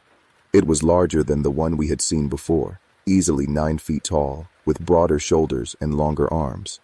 The skin was a mottled gray-green, leathery and thick, stretched over powerful muscles that shifted with each movement. The head was elongated, almost horse-like in its basic shape, but the mouth was filled with sharp yellow teeth, and the eyes glowed with that same amber luminescence. Most disturbing were the wings, or what I can only describe as wings, vestigial perhaps or ornamental, leathery flaps that extended from the shoulders and hung down the creature's back. It opened its mouth and released a sound that was halfway between a roar and a scream, a noise so primal and filled with rage that my body reacted before my mind could process, flooding with adrenaline, heart hammering, breath coming in short gasps. Jack fired 3 rounds, the gunshots deafening in the morning stillness. I saw at least one bullet strike the creature's chest, saw the impact, saw dark blood spray. But the creature barely reacted, just flinched slightly and took a step forward, its massive hands flexing, those taloned fingers spread wide. "Run!" Jack shouted, firing 3 more rounds as we turned and sprinted down the trail. Behind us, the creature released another one of those terrible screams and gave chase. I could hear it crashing through the underbrush, moving with shocking speed despite its size, the sound of pursuit getting closer with each passing second. We ran in full panic, abandoning all the training about staying calm and moving deliberately, just pure desperate flight through terrain that could kill us as easily as the monster behind us. I saw Jack stumble, catch himself on a tree trunk, keep moving, his face flushed red with exertion and fear. The trail opened into a rocky area where a seasonal stream had carved out a narrow canyon, steep walls on both sides, limited maneuverability. Terrible place to be trapped, but we had no choice. The path behind was blocked by the pursuing creature. We scrambled over boulders slick with moss, our boots slipping on wet stone, the sound of water rushing somewhere below. The creature appeared at the canyon entrance, silhouetted against the brightening sky, a nightmare given solid form. It stood there, watching us struggle through the rocks, making no immediate move to follow. And then I understood. It was not trying to catch us. It was herding us, pushing us towards something, driving us like prey into a trap. I grabbed Jack's arm, pointed back toward the creature, tried to explain what I was seeing. His eyes widened as he understood, looking around desperately for another route, any way out of this canyon besides forward or back. There, he pointed to a narrow chimney in the rock wall, a vertical crack that might be climbable if we were desperate enough. We were desperate enough. We scrambled toward it, the creature still watching from the canyon entrance, its head tilted in that eerily human gesture of curiosity. I went up first, wedging myself into the crack, using opposing pressure on my back and feet to inch upward. The rock scraped my skin through my uniform, tore at my hands, but I kept climbing, focusing on each movement, each foot of elevation gained. Jack followed, grunting with effort, his older body struggling with the demands of technical climbing. I reached the top of the cliff, pulled myself over the edge, then reached down to help Jack up the final few feet. We collapsed on the rocky plateau, gasping for air, our muscles burning, our hands bleeding from a dozen small cuts. Below, the creature had moved into the canyon, but it was not climbing after us. It stood at the base of the cliff, looking up, and I swear it looked frustrated, angry at losing its prey. It released one more of those piercing shrieks, then turned and loped back the way it had come, disappearing into the forest with disturbing speed. We lay there for maybe 10 minutes, too exhausted and traumatized to move, just breathing and trying to process what had happened. When we finally staggered to our feet and checked our position, we realized we were miles off our intended patrol route, lost in terrain neither of us recognized. It took 6 hours of careful navigation to make our way back to a marked trail, then another 3 hours to reach the ranger station. Patterson was waiting for us, his face grim, and I knew before he said anything that something else had happened. They found another body, he told us, a wildlife photographer who had been working in the Needles area, same pattern as the Bitterroot case, precise trauma, deliberate positioning, signs of intelligence rather than animal instinct. The coroner is calling it a mountain lion attack, but we know better. These things are escalating, becoming more aggressive, more willing to target humans directly. We need to shut this down before it becomes a full crisis.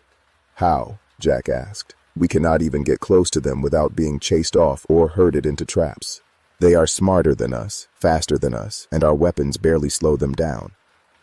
Patterson pulled out a map, marked with clusters of red pins, each cluster representing a site of creature activity. The concentrations were centered on 3 main areas within the Black Hills, all of them remote and difficult to access. I have authorization to bring in a tactical response team, he explained. Military contractors, specialists in dealing with unconventional threats.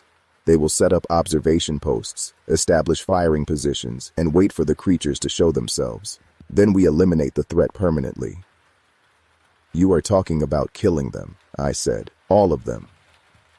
I am talking about protecting human lives, Patterson corrected. These things have killed at least 3 people that we know of, probably more that we have not connected yet. They are actively hunting on our land, targeting our visitors, demonstrating clear predatory behavior toward humans. This is not a conservation issue. This is pest control. Jack stood up, his chair scraping loudly. With all respect, sir, we do not know enough about them to make that call. What if they are endangered? What if there are only a few dozen left in the entire country? We would be committing genocide against a species we have barely begun to study. Better than allowing them to commit genocide against us, Patterson replied coldly. The decision has been made. The operation begins in 72 hours. You two can participate or stand down, but either way, it is happening. We chose to participate, not because we agreed with the decision, but because we wanted to be there, to witness, to maybe find some way to mitigate the violence if possible. The tactical team arrived right on schedule, 12 men and women who moved with military precision and carried enough firepower to start a small war. They established 3 base camps corresponding to the activity clusters, equipping each with motion sensors, infrared cameras, and overlapping fields of fire. Jack and I were assigned to the northern camp, perched on a ridge overlooking a valley where multiple sightings had been reported. We spent 3 days watching and waiting. The sensors detected movement several times, mostly deer and elk, once a black bear that wandered through completely oblivious to the armed humans watching from above. The team was patient, professional, showing no signs of the tension or fear that Jack and I felt. These were people who had hunted dangerous things before, in places far worse than the Black Hills. They treated this as just another mission, another target to identify and eliminate. The creatures came on the 4th night. The motion sensors lit up in sequence, tracking something large moving through the valley below. Thermal imaging showed multiple heat signatures, at least 4 distinct individuals, moving in coordinated fashion through the darkness. The team leader gave quiet orders, everyone taking positions, weapons trained on the valley. I could see them through the night vision scope. 4 massive shapes moving between the trees, communicating with low vocalizations, apparently unaware of the trap closing around them. The shooting started without warning, multiple rifles firing simultaneously, the sound echoing off the valley walls like thunder. I saw the creatures scatter, 2 of them going down immediately, the other 2 fleeing in opposite directions. The team adjusted fire, tracking the fleeing targets with disciplined precision.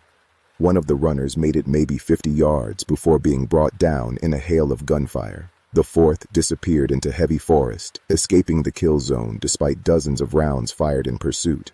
"Cease fire," the team leader ordered. "Secure the area." We descended into the valley, the tactical team moving in formation, covering each other, professional and efficient. The 3 fallen creatures lay where they had dropped, their massive bodies torn by multiple bullet wounds, dark blood pooling on the forest floor. Up close, dead, they looked somehow more tragic than terrifying. Ancient things killed for the crime of existing in a world that no longer had room for them. I knelt beside the smallest one, probably a juvenile based on size, and saw that its eyes were still open, the amber glow fading to dull yellow as death settled in. Jack was examining another body, his face twisted with something between disgust and grief. "They were just protecting their territory," he said quietly. "We are the invaders here, not them." The team leader overheard, shook his head. "Does not matter. They killed humans. They were a threat. Now they are not. That is all that matters." But it mattered to me. It mattered to Jack.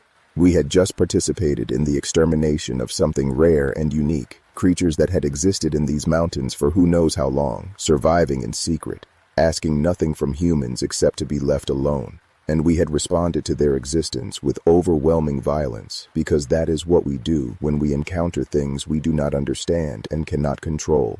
The bodies were loaded onto helicopters and flown out before dawn, taken to some facility where they would be examined and studied and filed away in classified reports that most people would never see. The operation was declared a success. The threat was neutralized. The trails would reopen in a few weeks, and tourists would hike through that valley never knowing what had died there, what had been lost. Jack resigned 2 days later. He could not do it anymore, could not pretend that what we had done was right or necessary. I stayed on, partly out of stubbornness, partly because someone needed to remember, to bear witness to what happened in these mountains. Patterson thanked us for our service, assured us that we had done the right thing, that lives had been saved. Maybe he believed it. I wanted to believe it. But I know better now. I know what we killed, what we destroyed, and I know they are not gone, not really. That 4th creature, the one that escaped, I see evidence of it sometimes when I patrol the deep forest. Fresh claw marks on trees, 3-toed prints in the mud, the lingering smell of musk and decay. It is still out there, still watching, still remembering, and I wonder, in my darker moments, what it thinks when it sees me. Does it recognize me as one of the humans who killed its family? Does it understand revenge?